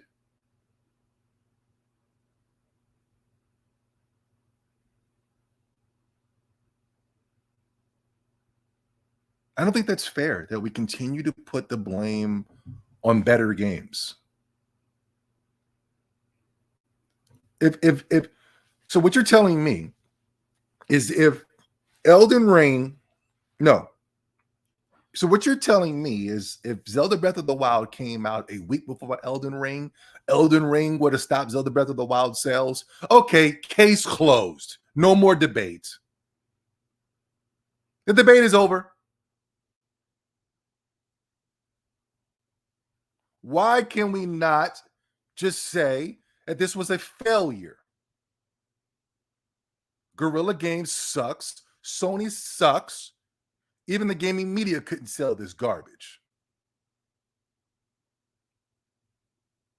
Why? Why do we keep putting the blame on everybody else? That's not fair to Elden Ring, and it's not fair to Zelda Breath of the Wild. I'm tired of it. I'm tired of it. As of today, I don't want to hear Elden Ring defeated Horizon and Zelda Breath of the Wild. No.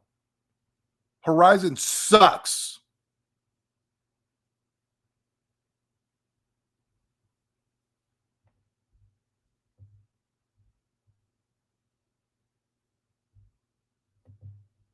Fake news via MBD. Horizon Forbidden West is the biggest launch for any game released so far on the PlayStation 5 in revenue.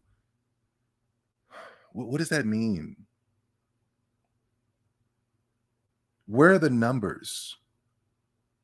What does this mean? Horizon Forbidden West is the biggest launch for PlayStation 5. So what? The highest selling game is 500,000 units. What does that mean? That means nothing. It's a giant nothing burger, especially when you have over 17 million units sold for the PlayStation 5.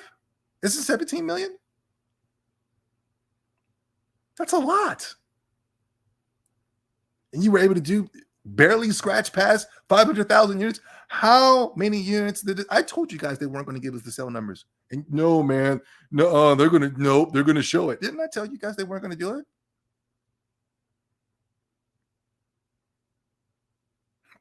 I swear, everybody thought I was trolling when it pertained to this game. I gave you guys factual evidence. I went to a midnight launch release for Horizon Forbidden and nobody was there. Everybody thought that was a troll video. No, man. You just recorded this last week. And I was on the video, I was talking about topics I just did less than 8 hours ago.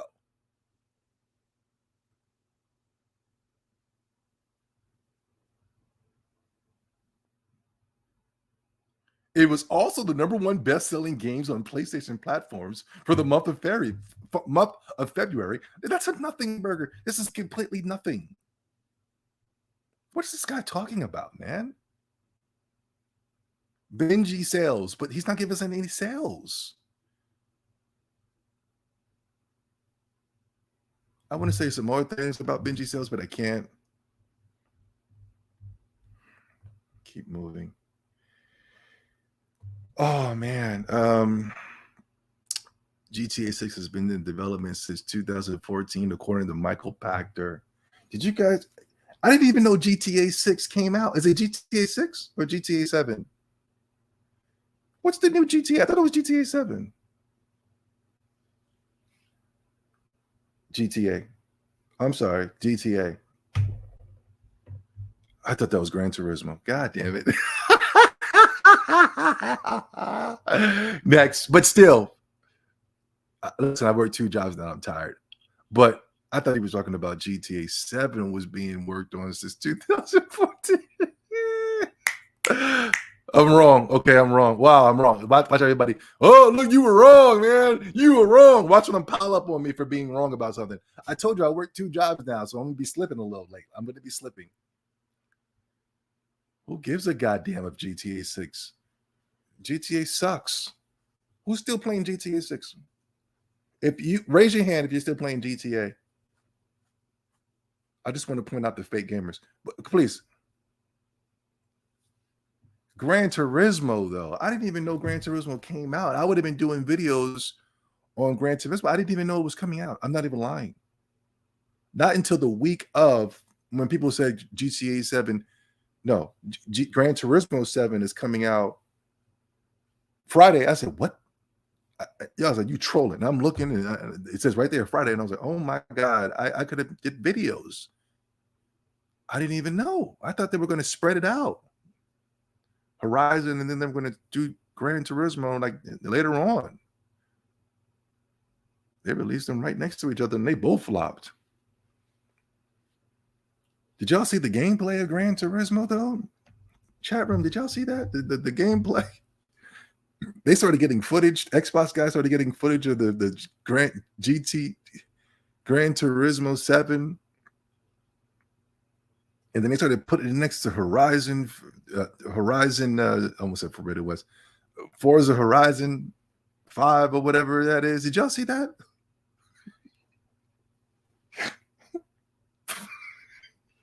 Yo, I don't know if I saved it, but they took Gran Turismo 7 gameplay. And I'm about to say a game right now that you guys don't know what it is. They took Tokyo Extreme Racer for the Dreamcast and lined them up right next to each other. And the Dreamcast Tokyo Extreme Racer looks better. I want to go back to streaming Tokyo Extreme Racer. That's one of my favorite racing games of all time. That game never ages. I'll be playing Tokyo Extreme Racer in the next 20 years. It's the only racing game I like. Tokyo Extreme Racer for the Dreamcast. Dreamcast is a very underrated camp. The Dreamcast graphics were better than PlayStation 2.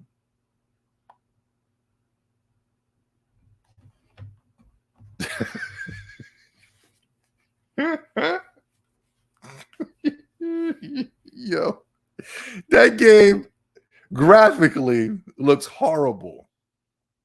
But I gotta admit,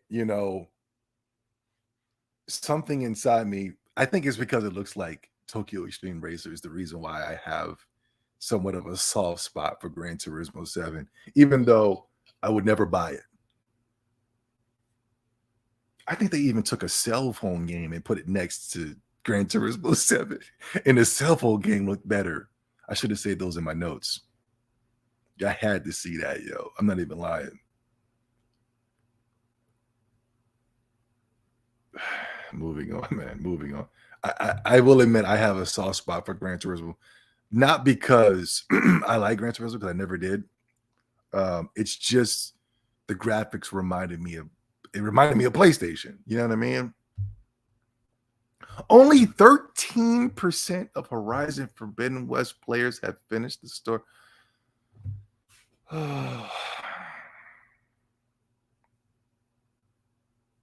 There was a trophy. I never did a video on this, but I wanted to. There was a trophy. If you got the trophy, they were going to plant some type of tree. Sony was going to plant a tree for all the people that got the trophy in the game. A certain trophy. I don't know what the trophy is. It's some type of tree hugging trophy. I didn't hear nothing about that. I don't know if Sony's going to even continue to do that, because I'm hearing that nobody got the damn trophy for that. 13% of the people have finished this game. The game's only 20 hours long. How could you? The Xenoblade Chronicles 3's opening monologue is going to be 20 hours.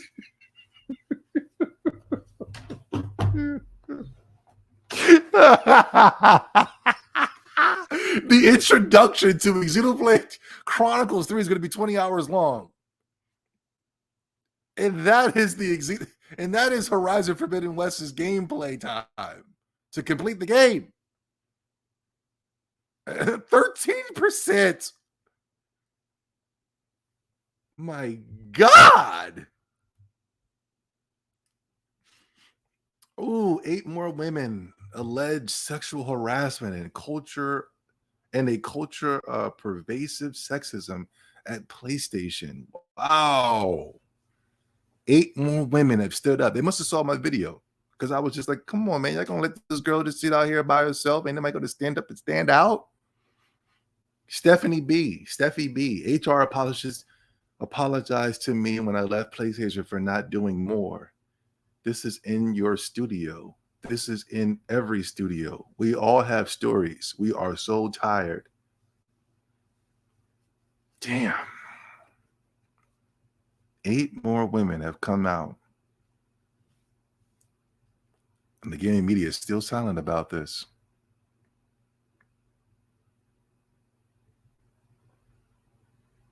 It was a big deal at Naughty Dog and Blizzard, or excuse me, Activision and Blizzard. It was the worst thing in the world at Activision and the Blizzard.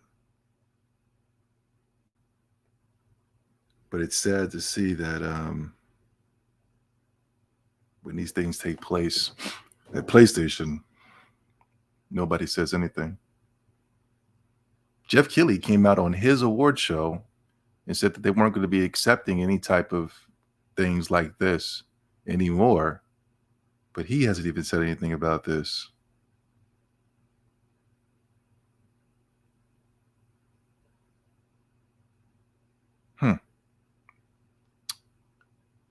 Very interesting. Very interesting. This is one of the reasons why I will not sit here and allow these people to wag their fingers, especially at you guys and the gamers, especially at you guys. I'm going to always stand up and stand out. If Phil Spencer starts wagging his finger and things of that such at gamers, I'm going to stand up. I'm going to say something. I don't care who it pisses off on anybody on the Xbox side. I don't. If Nintendo, Doug Bowser, any of them start to wagging their fingers, I'm going to stand up and I'm going to stand out. I'm not going to stand down and stand by. Because those blatantly ignore these type of things that are going on within the PlayStation studios. I will not let them wag their fingers, especially what happened with that disgusting monster that was lurking around, luring little boys at his house, allegedly. That was fired by PlayStation.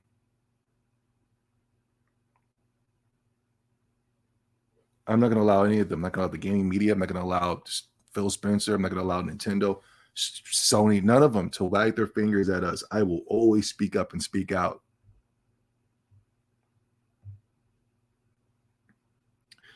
News: GameStop will have PlayStation 5 bundles at select locations on Friday for Pro members. Bundles include Horizon Forbidden West and Gran Turismo 7. These people are they're already bundling the damn games. If they don't, they're going to be clogging up the bargain bins. Look at this, guys. Could you imagine Nintendo bundling a game? They did it once, and they lost so much money, too, with Wii Sports. They said, we ain't never bundling the game after that. After Wii Sports, they said, we ain't never doing that again. We could have made trillions of dollars off of Wii Sports.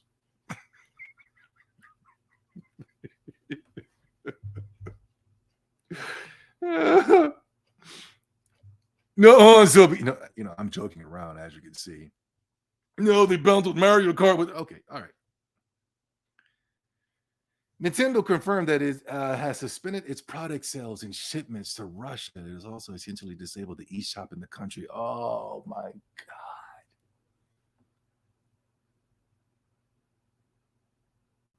Speaking of wagging your fingers, wow.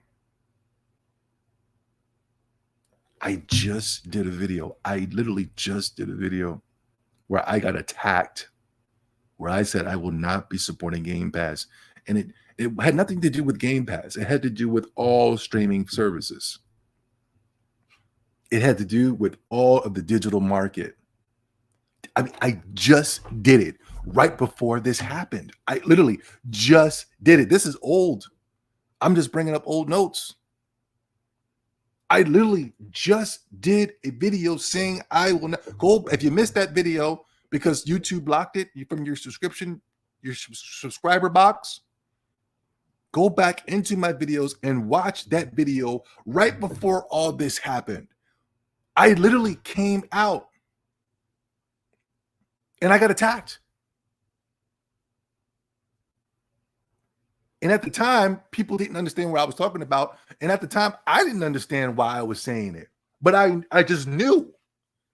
I just had sight beyond sight. As a man, I just go, something's not right. Something's coming. I need to put out the message. before it happens. I just didn't know it was going to happen this freaking fast. Am I wrong, guys? For those of you who were lucky to catch that video, did y'all see that?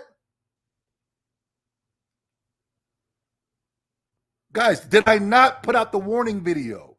Was it not creepy and spooky that I did that? Hold on. Is there a way I can get... I'm not even going to leave this screen. I just want the people in the chat room to let you guys know. Nobody in the chat's going to acknowledge what I'm saying right now. They're going back onto the old stuff. Guys, did I not just do a video saying we have to get away from streaming? We have to get away from digital. We have to. Did I not just say that?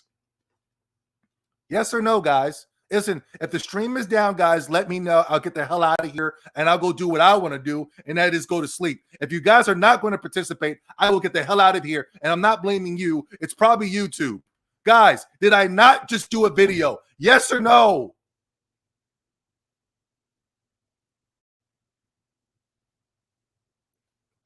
I'm telling you, this stream's going to go down in 3 seconds if I don't start getting a response from the chat room, man, because I'm thinking we're down.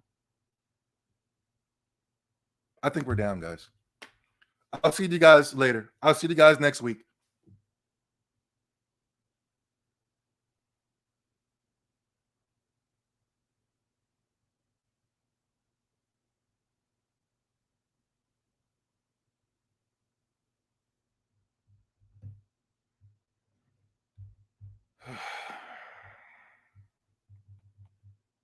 Nintendo company suspends shipments to Russia. Oh my God.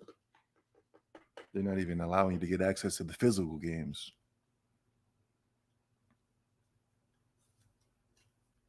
What the hell is Nintendo doing? How? Why? Why is Nintendo doing this? I can understand for Xbox, Microsoft. I can understand from Microsoft to a degree. Why is Nintendo doing this?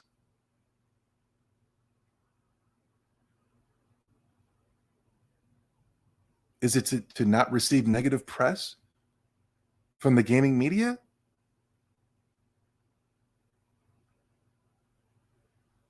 I put out a tweet saying that Elden Ring killed Japanese games. I put out a tweet saying that, and I stand on that.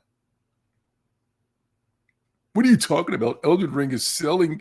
Elden Ring is selling. Elden Ring is, But I stand on that. I said Elden Ring is more of a curse than a gift.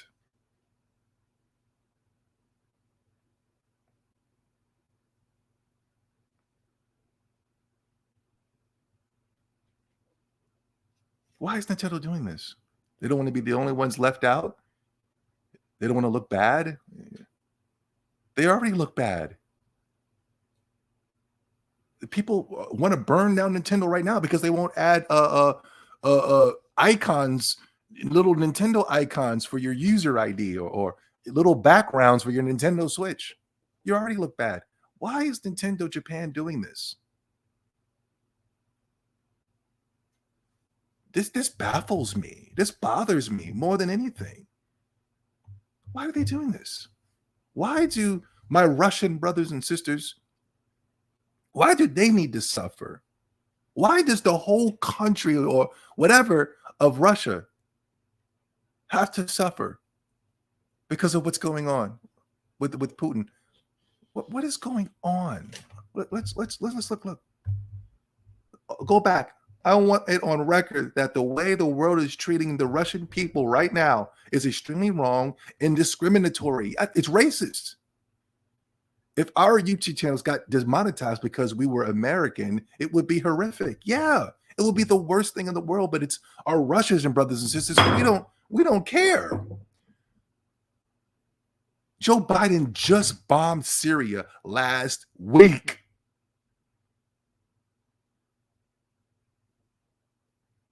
And nobody cared. But if organizations all around the world said we are going to cancel everything American, everything that's going to America, people will be in outrage because of what Joe Biden did. We have to pay for what Joe Biden did, for bombing the Syrian people, for bombing.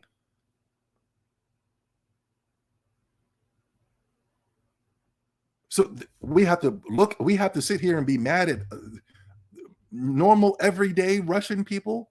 We have to take away and ban and restrict the Russian people because of what Putin's doing? That doesn't make any sense.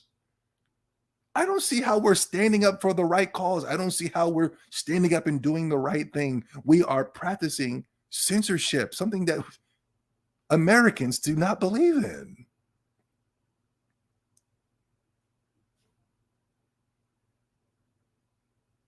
This makes me angry.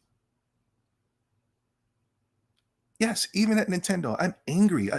It's almost taking me to a point where I don't even want to support Nintendo by doing something like this. This is stupid. I don't think that my Russian brothers and sisters should be able to have to pay in this type of way. This is terrible. This is terrible. I almost don't want to support Nintendo. I'm just that type of person. I'm just that type of person. Yes, Nintendo brings joy into my life because they offer me access to Japanese games. They do. But can anybody point to a Nintendo fan? If a Nintendo fan was to get mad at me for not supporting Nintendo, can anybody point at one Nintendo fan that looks like he's enjoying his life currently by playing Nintendo games? Can anybody point at one person? Can you give me one Nintendo fan that doesn't look miserable? I'll wait. And that's not an attack on Nintendo fans. It's not an attack on Nintendo. I'm just saying video games is not the root of happiness. That's what I'm trying to say. Give me one. Give me one diehard Nintendo fan that isn't a miserable sack of shit. Including me.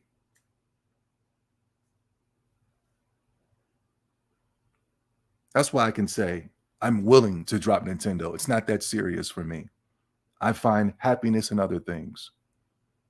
Give me one. Give me one, guys. If you don't respond, I'm ending the stream. I'm not going to put my channel on the line for you guys and not to be responding to my damn comments. And I'm not blaming you. I know it's YouTube.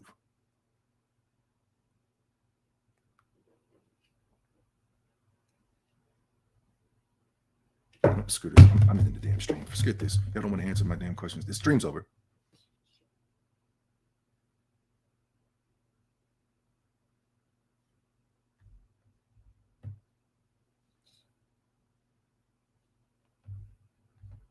Okay, I'm not the only one.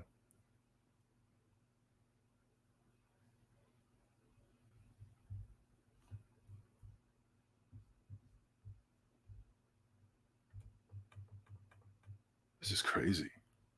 I don't like it. I don't like it. One of the reasons why is I don't think the Russian people deserve it because of what their president or whatever the hell he is doing. That's crazy to me. That is demonic. That is disgusting. That is nasty. I don't like that. It's not for a right cause. The Russian people have nothing to do with this. If you're mad at Putin, go after Putin.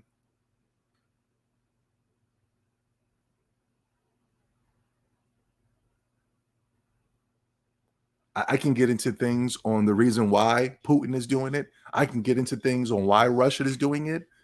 And if I explain it on this channel, they're going to find that as a way as misinformation. They use COVID to bring in these new restrictions and rules and laws and things you can't say to restrict and ban the people from speaking on certain topics.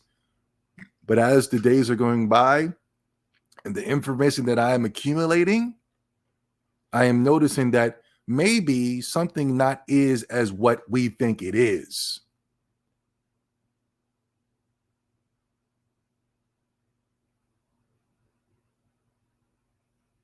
And for me to join forces join the side of the Biden administration, knowing everything they have done in less than a year they've been in office,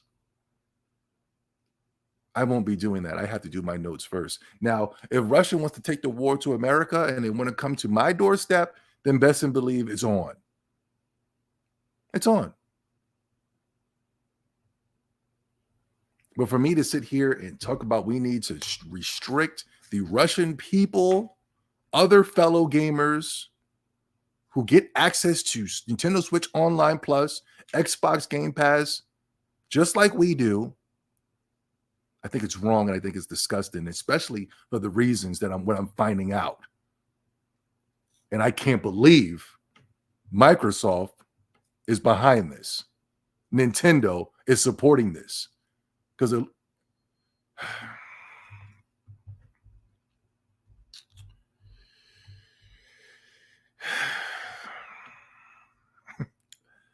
got to learn to let go, Zoe. We got to learn to let go. Wow, just one day. Yeah. Sony celebrates female cinematographers on International Women's Day. 8 women come out on Women's Day to testify against PlayStation. Yeah. What else is new, right? Sony halts PlayStation sales in Russia due to the Ukraine invasion. This is just... I don't like it. I don't like it. Because I know if you can do this to Russian people, you'll do it to American people. Phil Spencer already doesn't like gamers. He's come out and he said it.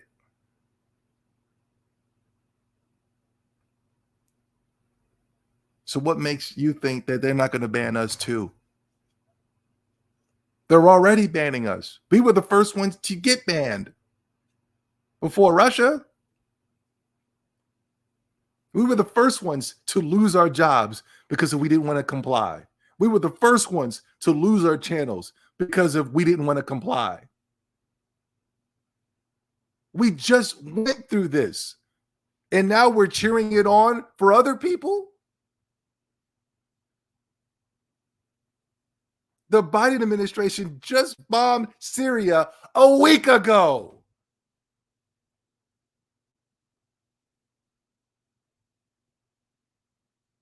And nobody canceled anything.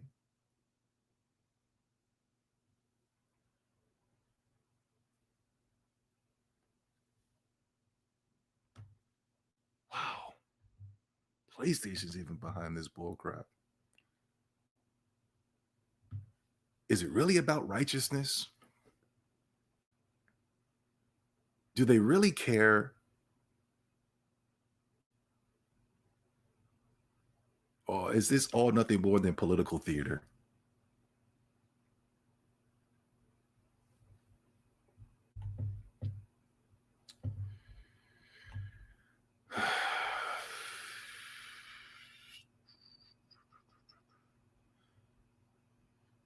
Doctor apologizes for ranting about console wars from the operation room.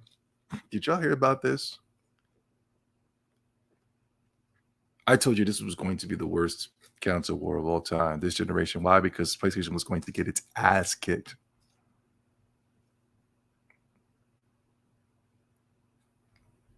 I'm not going to show the guy's picture. Hopefully I don't have the guy's picture in my notes.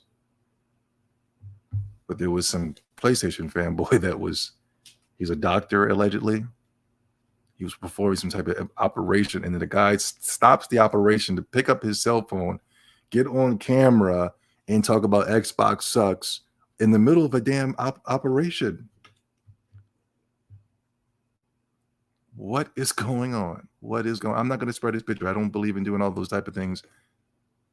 Well, what is going on over there on the PlayStation side? It's a joke now, guys. It's a joke. They are a joke of a community. It is a joke of a company. How is PlayStation not doomed? I almost said Nintendo because I'm used to the Nintendo doom and gloom articles, How is PlayStation not doomed when you have the fan base that are willing to do such egregious things. How are they not doomed when they just came out with Horizon and Gran Turismo 7 and nobody bought either of them? How are they not doomed when they lost Call of Duty?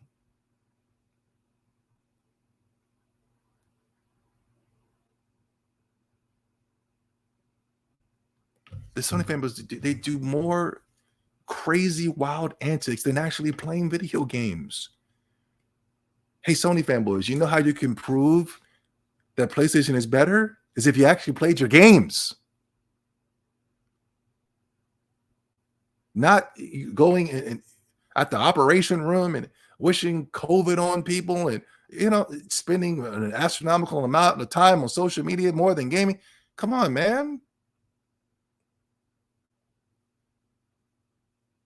I saw one tweet where somebody said, I wish Putin had dropped a bomb on Xbox Studios. I don't even want to say it. They got crazy. It's allegedly is a joke. It's not a joke. I heard it, but I'm just repeating what I saw. YouTube's going to get a new update for Horizon for what it was. Adds over 50 bug fixes.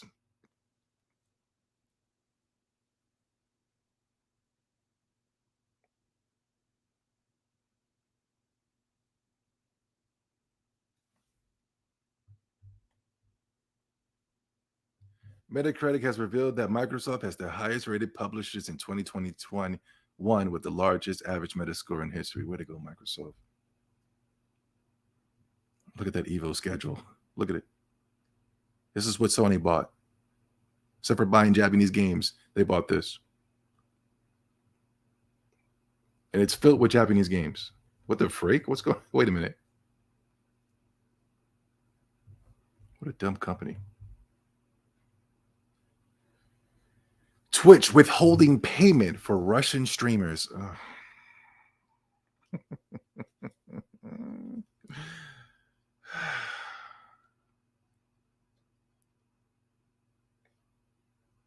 Wow. What do the people of Russia have to do with any of this? That's like blaming Americans for putting Biden in office. Well, that's like blaming Americans for Biden and Obama. Oh my God. Obama was bombing brown countries every hour on top of the hour.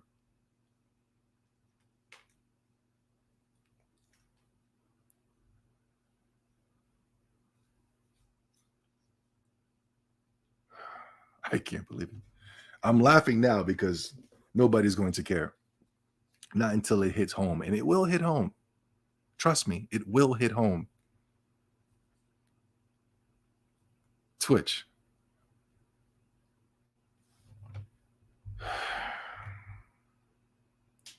Current confirmed PlayStation projects. You notice something?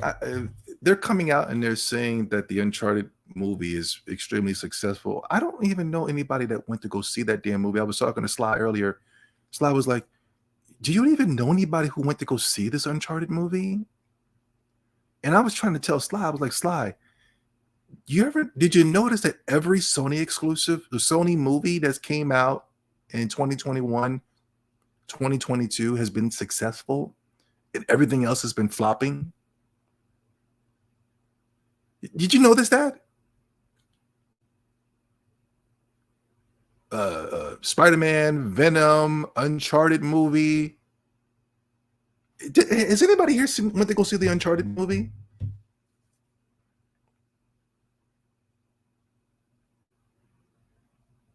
Yeah, people don't even know the damn movie came out.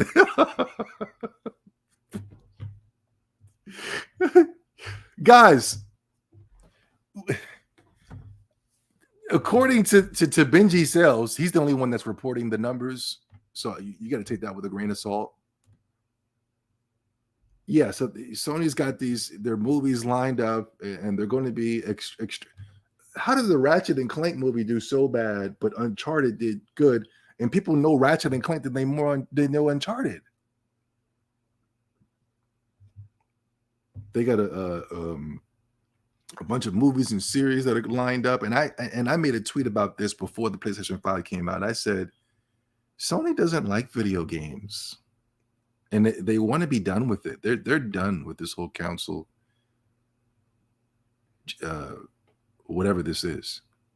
Even whatchamacallit, Jim Ryan was able to come out and say they were tired of this whole console landscape. They want to put their games on multiple platforms, and I said this way before the PlayStation 5 came out, and I remember it was trending on the gaming side of Twitter. Everybody was so mad. Man, what's this guy talking about, man? PlayStation is only profitable. It's the only thing profitable. And then come to find out, no, Spider-Man was the only thing that was profitable at PlayStation. Now it looks like the only thing, now the landscape has changed, and it looks like the movies are the only things that's successful for PlayStation as of right now. It sure ain't the damn games. It ain't the console. I think Sony wants to focus on movies. It'll be cheaper to make, and you can make a lot more money back in return. I think you can make a lot more money back in return. I think Sony's buying their own tickets.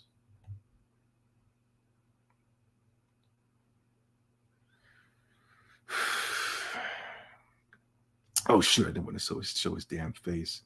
Damn it. Yeah, we caught, here he is right here right now. We caught him at the operational table. Here he is right here. Look at this. Look at this.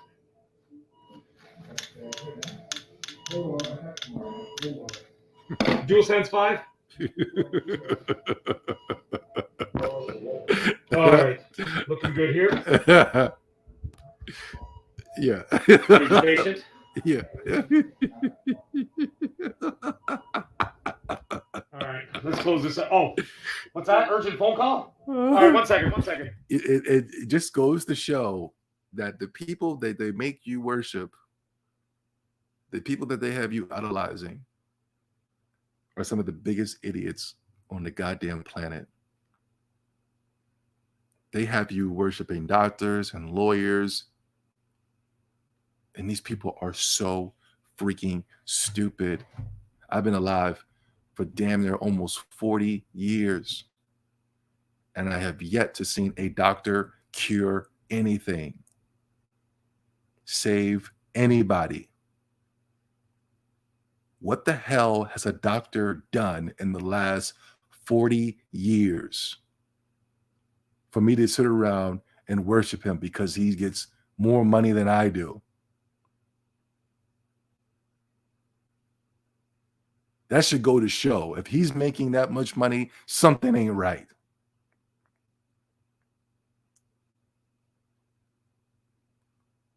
This goes to show.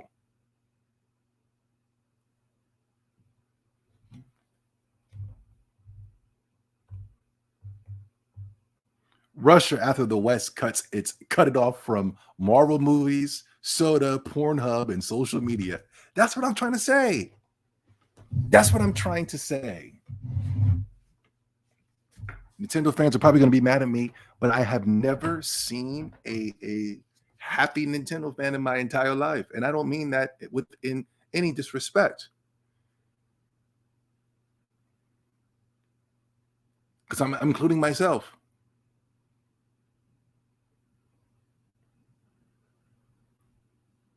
But if Nintendo was gone tomorrow, I think I would actually be happier. I've been working my 2 jobs. I haven't played my Nintendo in weeks. I haven't even cracked the seal of Project Triangle Strategies. And I've been happy.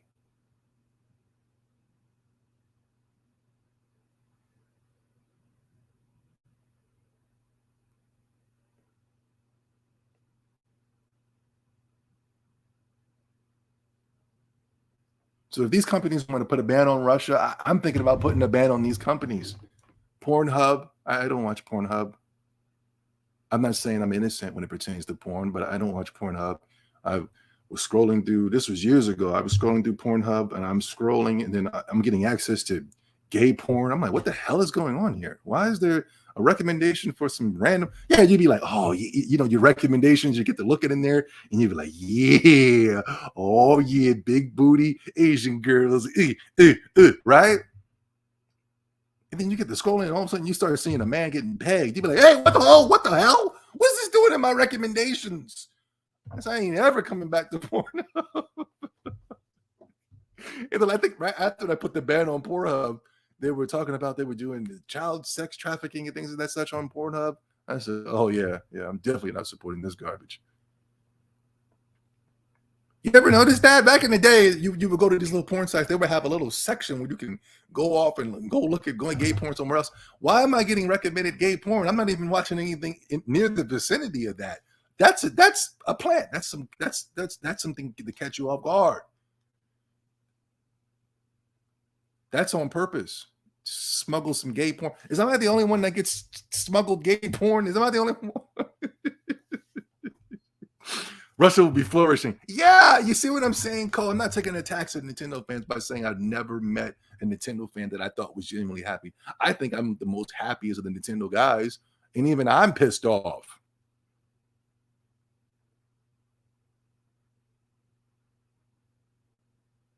But okay, you know, they're trying to ban Nintendo from things, and I don't like it. Not ban Nintendo. They're trying to ban Russia from things, and I don't like it. I don't. But in a way, I think it's a positive. Russia not being getting access to soda, Marvel movies, Pornhub, social media, McDonald's, that's incredible. I wish that happened here. They would never do that here. They would never ban McDonald's from the American people. Pornhub, the reason they made Pornhub was to get people lost and confused and dazed, making men hate women and stuff. That's the reason why Pornhub is here. Back in the day, in order to get access to porn, you had to pay for it. You had to go up to some type of dodgy looking building. You might have to go to one of the little renting stores. Back in the day, it used to be this. It was Blockbusters. Blockbusters was more like the, you know, like the kid friendly, the family friendly spot. But then there was another spot called Palmer Video here in New Jersey. It was It was a brand called Palmer Video that was just like Blockbuster, but they had like a little room to get access to porn. You know what I mean?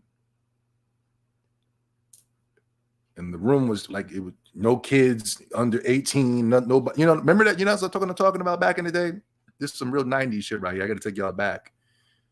It might have been like a curtain or something, or it might have been, you know, but you knew, oh snap, that's where the porn is at right there. I remember one time my dad went up in there. I was like, what's dad going up in there for? He lost?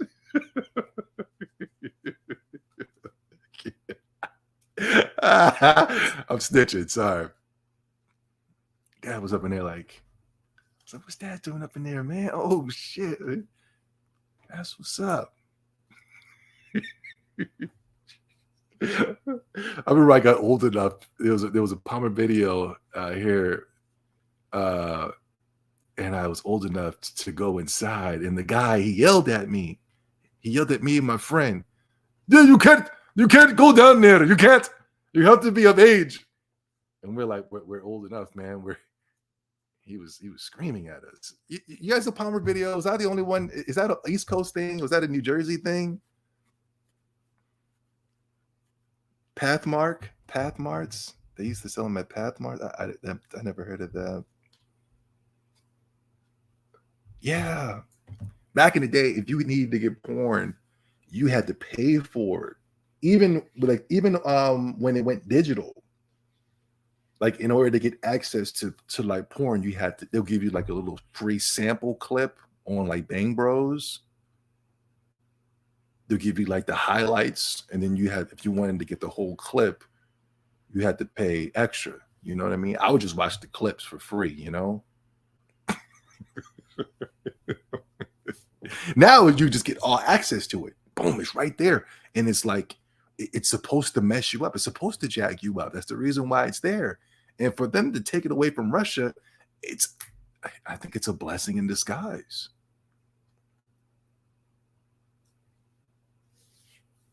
So I can't really shed that many tears. I just don't like it. I just don't like the when it comes to the thing that pisses me off the most is when the gaming platforms were doing it. That really pissed me off. Oh man, Elden Ring is dominating, and like Ubisoft and Horizon developers were attacking Elden Ring, the Japanese developer. What did this brother say? It's kind of weird how mean-spirited these teams become when Japanese games start winning again. I know, man. I know, brother. Developers from Ubisoft and Guerrilla, as well as others, upset over Elden Ring's success. Wow. And Phil Spencer just came out and said that gamers need to show more respect to the developers. Do I have that in my notes? Damn, Activision is even blocking. Even Activision is standing up and stopping Russia. Isn't that some bullshit? God dang. Phil Spencer came out with a thing talking about this is us doing bombing. Nobody cares about that. Phil Spencer just came out and say that you gamers, look at this, idol worshiping. I told you guys, Elden Ring is more of a curse than a gift. Jeff Keighley, he's got a picture of Miyazaki, whatever his name is. He tried to do it with Kojima, but that flopped. So now he's trying to get behind him to make it seem like that's something he did. You ain't do shit. All he did was create an open world Souls game. Ain't nothing different. Dang, man, Phil Spencer just came out and he attacked and waved his finger. Yeah, Xbox Phil Spencer asked fans to not weaponize games for battles between platforms. Yeah, but the gaming developers, they do all this stupid stuff. The gaming media can do this, but when we do it, he wants to wag his finger at us. I don't like it. I don't like it. Don't like it. And I asked people on my last episode, what the hell has Phil Spencer done? What has he done? What has Phil Spencer done to get a Lifetime Achievement Award? I'm asking you guys again, how did Phil Spencer get a Lifetime Achievement Award? His legacy is the Xbox One, Xbox One X, the Xbox Series X. How did he get that award? When you look at the success of those three consoles, the Xbox is not even outselling the PlayStation 5, and the PlayStation 5 is garbage.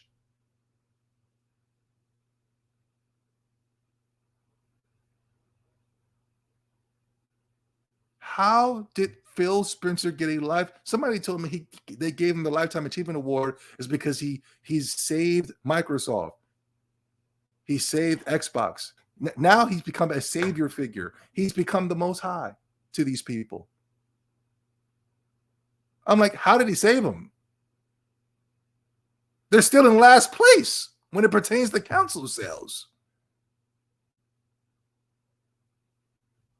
Why does Phil Spencer have a Lifetime Achievement Award?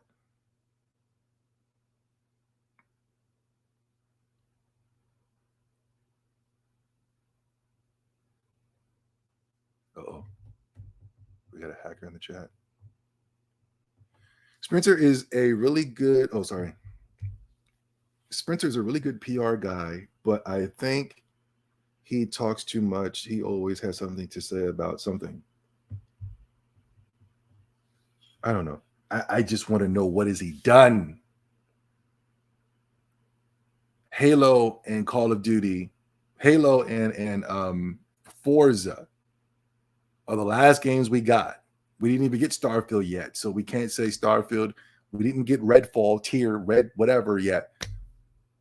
How did he get a Lifetime Achievement Award?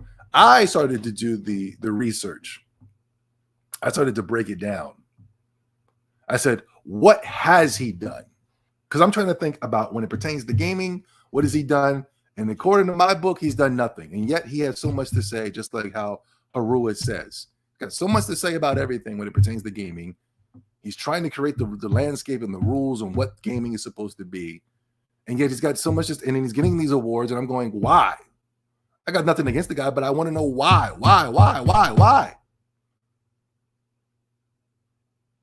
But then I started to think, what has he done to get that award? And I said, oh, okay, now it started to make sense. What he has done, in my opinion, what Phil Spencer is, he's a MK Ultra mind control person. That's his job. His job is to transfer your minds. He's nothing more than a butterfly that they use for monarch programming. You'll see a lot of these celebrities and subjects talking about the butterfly. Mariah Carey in I Am Legend, Will Smith's daughter in the movie was talking about, Daddy, look at the butterfly. He's a tool for mind control. Because that's all he's been doing since he's gotten there. I'm getting deep. Let me know if I should stop. Let me know if I should stop, because, and let me get back to just talking about, let me get back to this being goofy and silly. Should I go deeper or should I stop? I'll ask you guys. Didn't he change the gaming landscape with Game Pass and bring many indies to the front of gaming? So you give Phil Spencer a Lifetime Achievement Award for Game Pass that just came out? And Game Pass is doing nothing to stop Nintendo.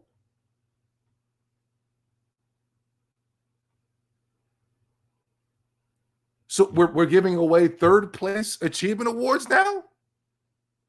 Game Pass is doing nothing to stop PlayStation. So we're just giving away awards for being in third place? And he didn't bring the indies. They had indies on the Xbox way before he got there. What was that game called? Braid?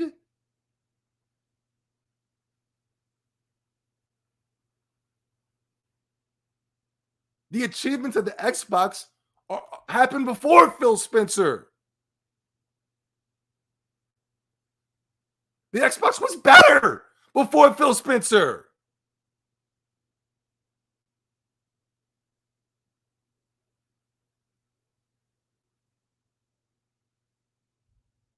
A Lifetime Achievement Award for Game Pass?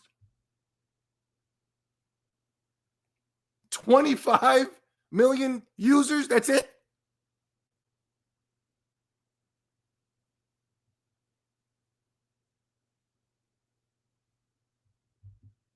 If we're being honest, Phil Spencer hasn't given Xbox fans a quality single-player game since The Rise of Rome 2013, and The Rise of Rome was trash. I'm not even sure he even gave that. That game was probably already being made before he did it, before he was there. He has been nothing more than an MK Ultra mind control subject. That's it. Ever since I first heard about this guy, when he first took the lead, all I heard about was just, he's a gamer. He's a nice guy. He's a gamer.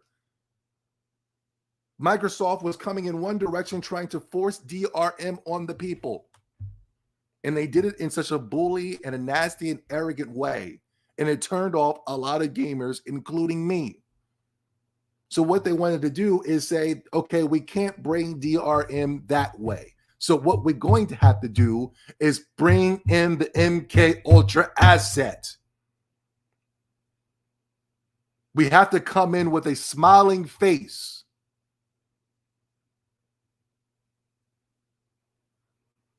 Here comes the smiling face. He hasn't done anything. He hasn't brought any games. We're still playing Halo, Gears, and Forza. For years, he's been quiet. Now, Xbox Series X is in the Game Pass is seeing a little bit of steam. All of a sudden, he's coming out of his bag, and he has a lot to say about the gamers. I could see if he had something to say about PlayStation fans, then I would have been okay, cool. If he said something to say about the gaming media, okay, I would have been cool.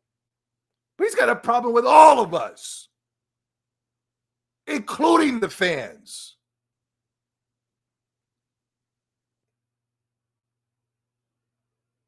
When Phil Spencer comes out and says, when he pushes that Michelle Obama garbage, when they aim low, we aim high, the whole Xbox community followed suit. He is an MK Ultra handler.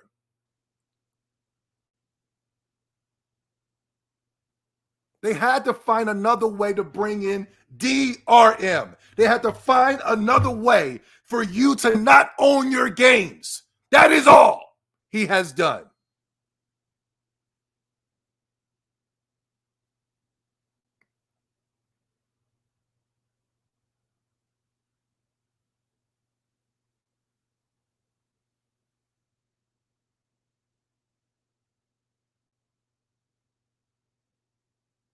How the hell did this man get a Lifetime Achievement Award? All you got to do is play video games. That's it. Hey, he's a gamer just like me, man. I'm a gamer? Where's my award?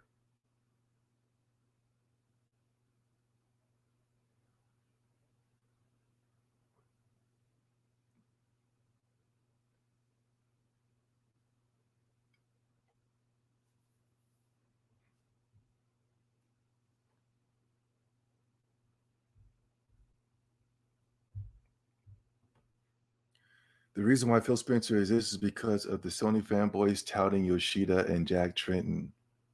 The Sony fanboy created the monster and worship corporate suits. Wow. That's deep. That's deep.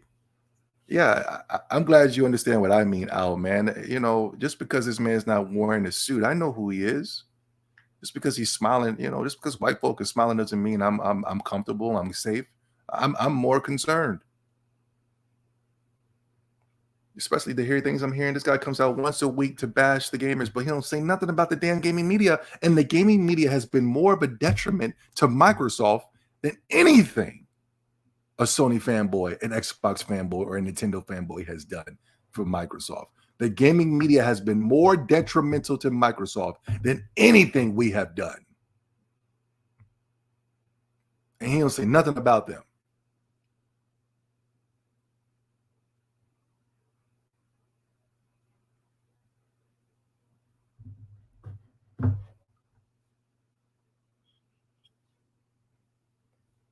Him's good people folk, though. I guess. I'm just concerned. Why did he get this goddamn award? I want to know. I know why he got the award. Damn it, we couldn't go that way. We couldn't get the DRM. We were going to bully our way in with the DRM. We got to go with Plan B. We got to go with the smiling Caucasian. That's what's going to get it. And now that they got a little bit of an advantage with that Game Pass and the Xbox Series X, just a little bit of an advantage. And Phil Spencer is showing his ass. He is coming out every week. Look at this right here. He is coming out every week to come and get you. He wants to find a way to ban you on all gaming platforms. Xbox Phil Spencer asks fans not to weaponize games for battles between platforms. He's attacking Xbox guys and PlayStation guys. But the gaming media can do that. Guerrilla Games and Ubisoft can all come together and bash Elden Ring. That's okay. And how the hell do I take off this? You can reply this conversation. How do I take this off? People thinking I'm restricting them to getting access to my tweets. No, I'm trying to take it off. I fell asleep on my damn phone and something happened. Damn it.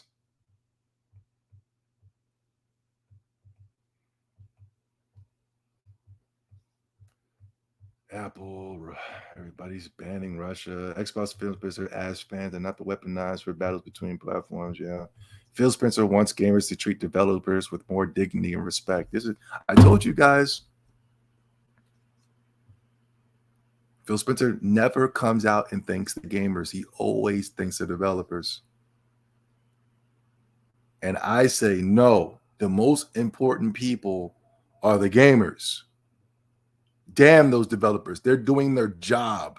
If you want us to buy your game, make a good game.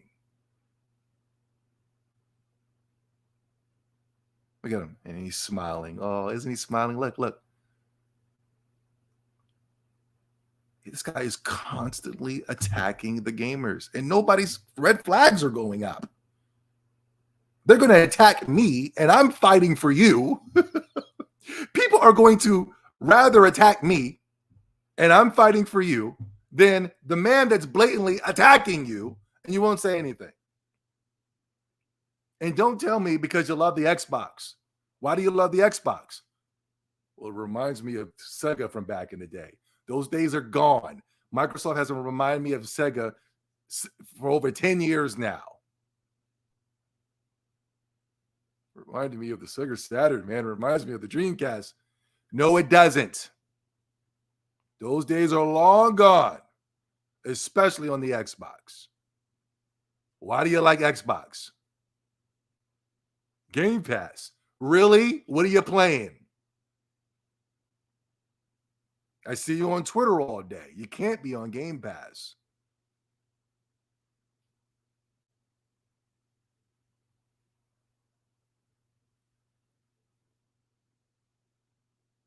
They just gave y'all Guardians of the Galaxy for free. It's the supposed underrated game of 2021. Nobody's playing it.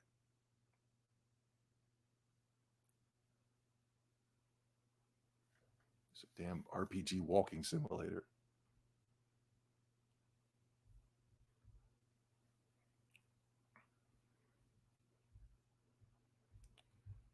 Starting to worry that all these developers that Microsoft bought are directionless with these games they're making. Yeah, that's what I'm trying.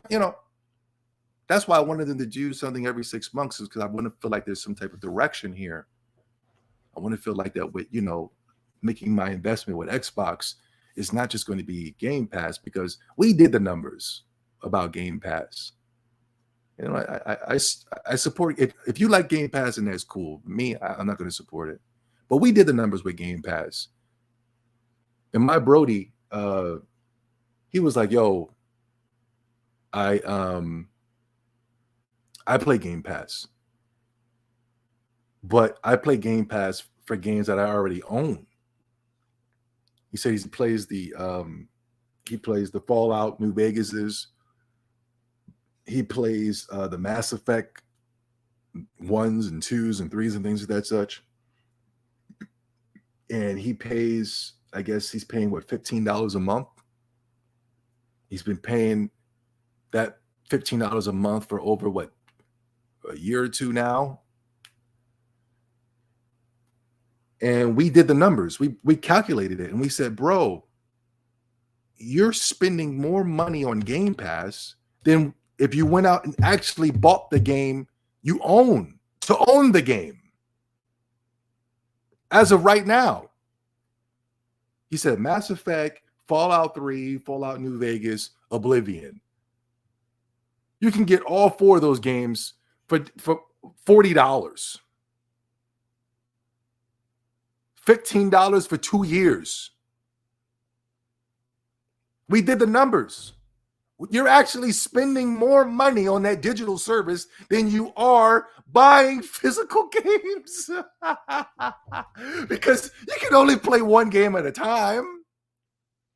I don't give a damn how many games are on Game Pass. I don't care. You can only play one game at a time.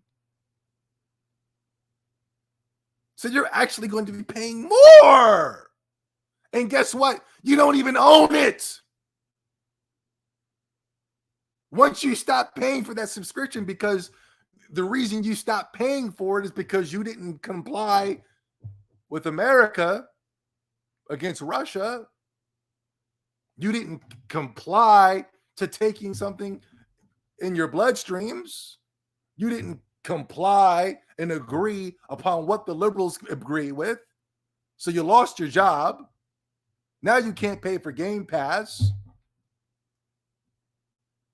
And you can't stream on YouTube and Twitch because your point of views are not of what the YouTube and Twitch's guidelines. So you own nothing.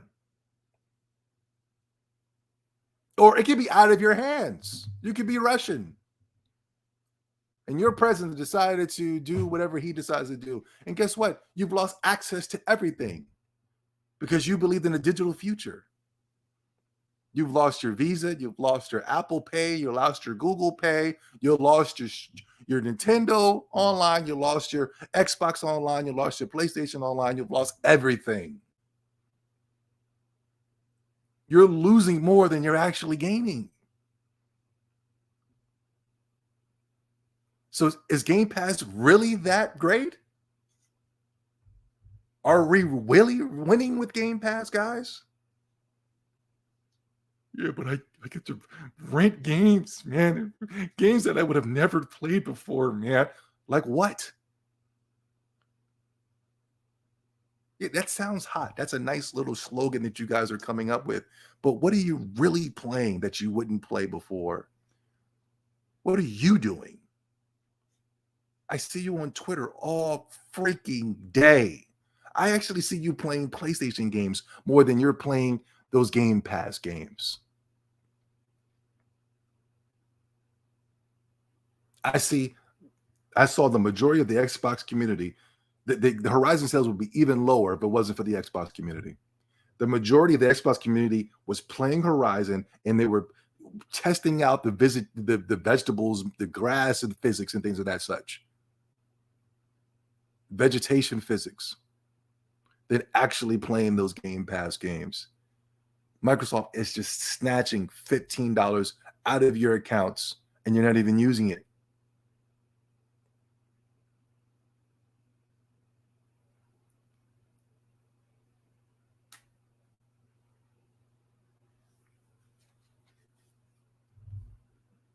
Isn't piracy illegal in Russia? Yeah, go ahead and pirate it. Go ahead.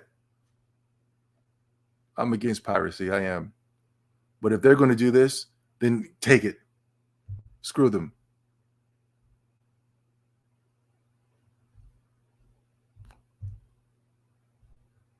Whatever. I'm talking to myself. I'm putting my channel on the line for nothing. I'm sacrificing my channel for nothing. I'm out of here, guys. You guys enjoy the rest of your week, man.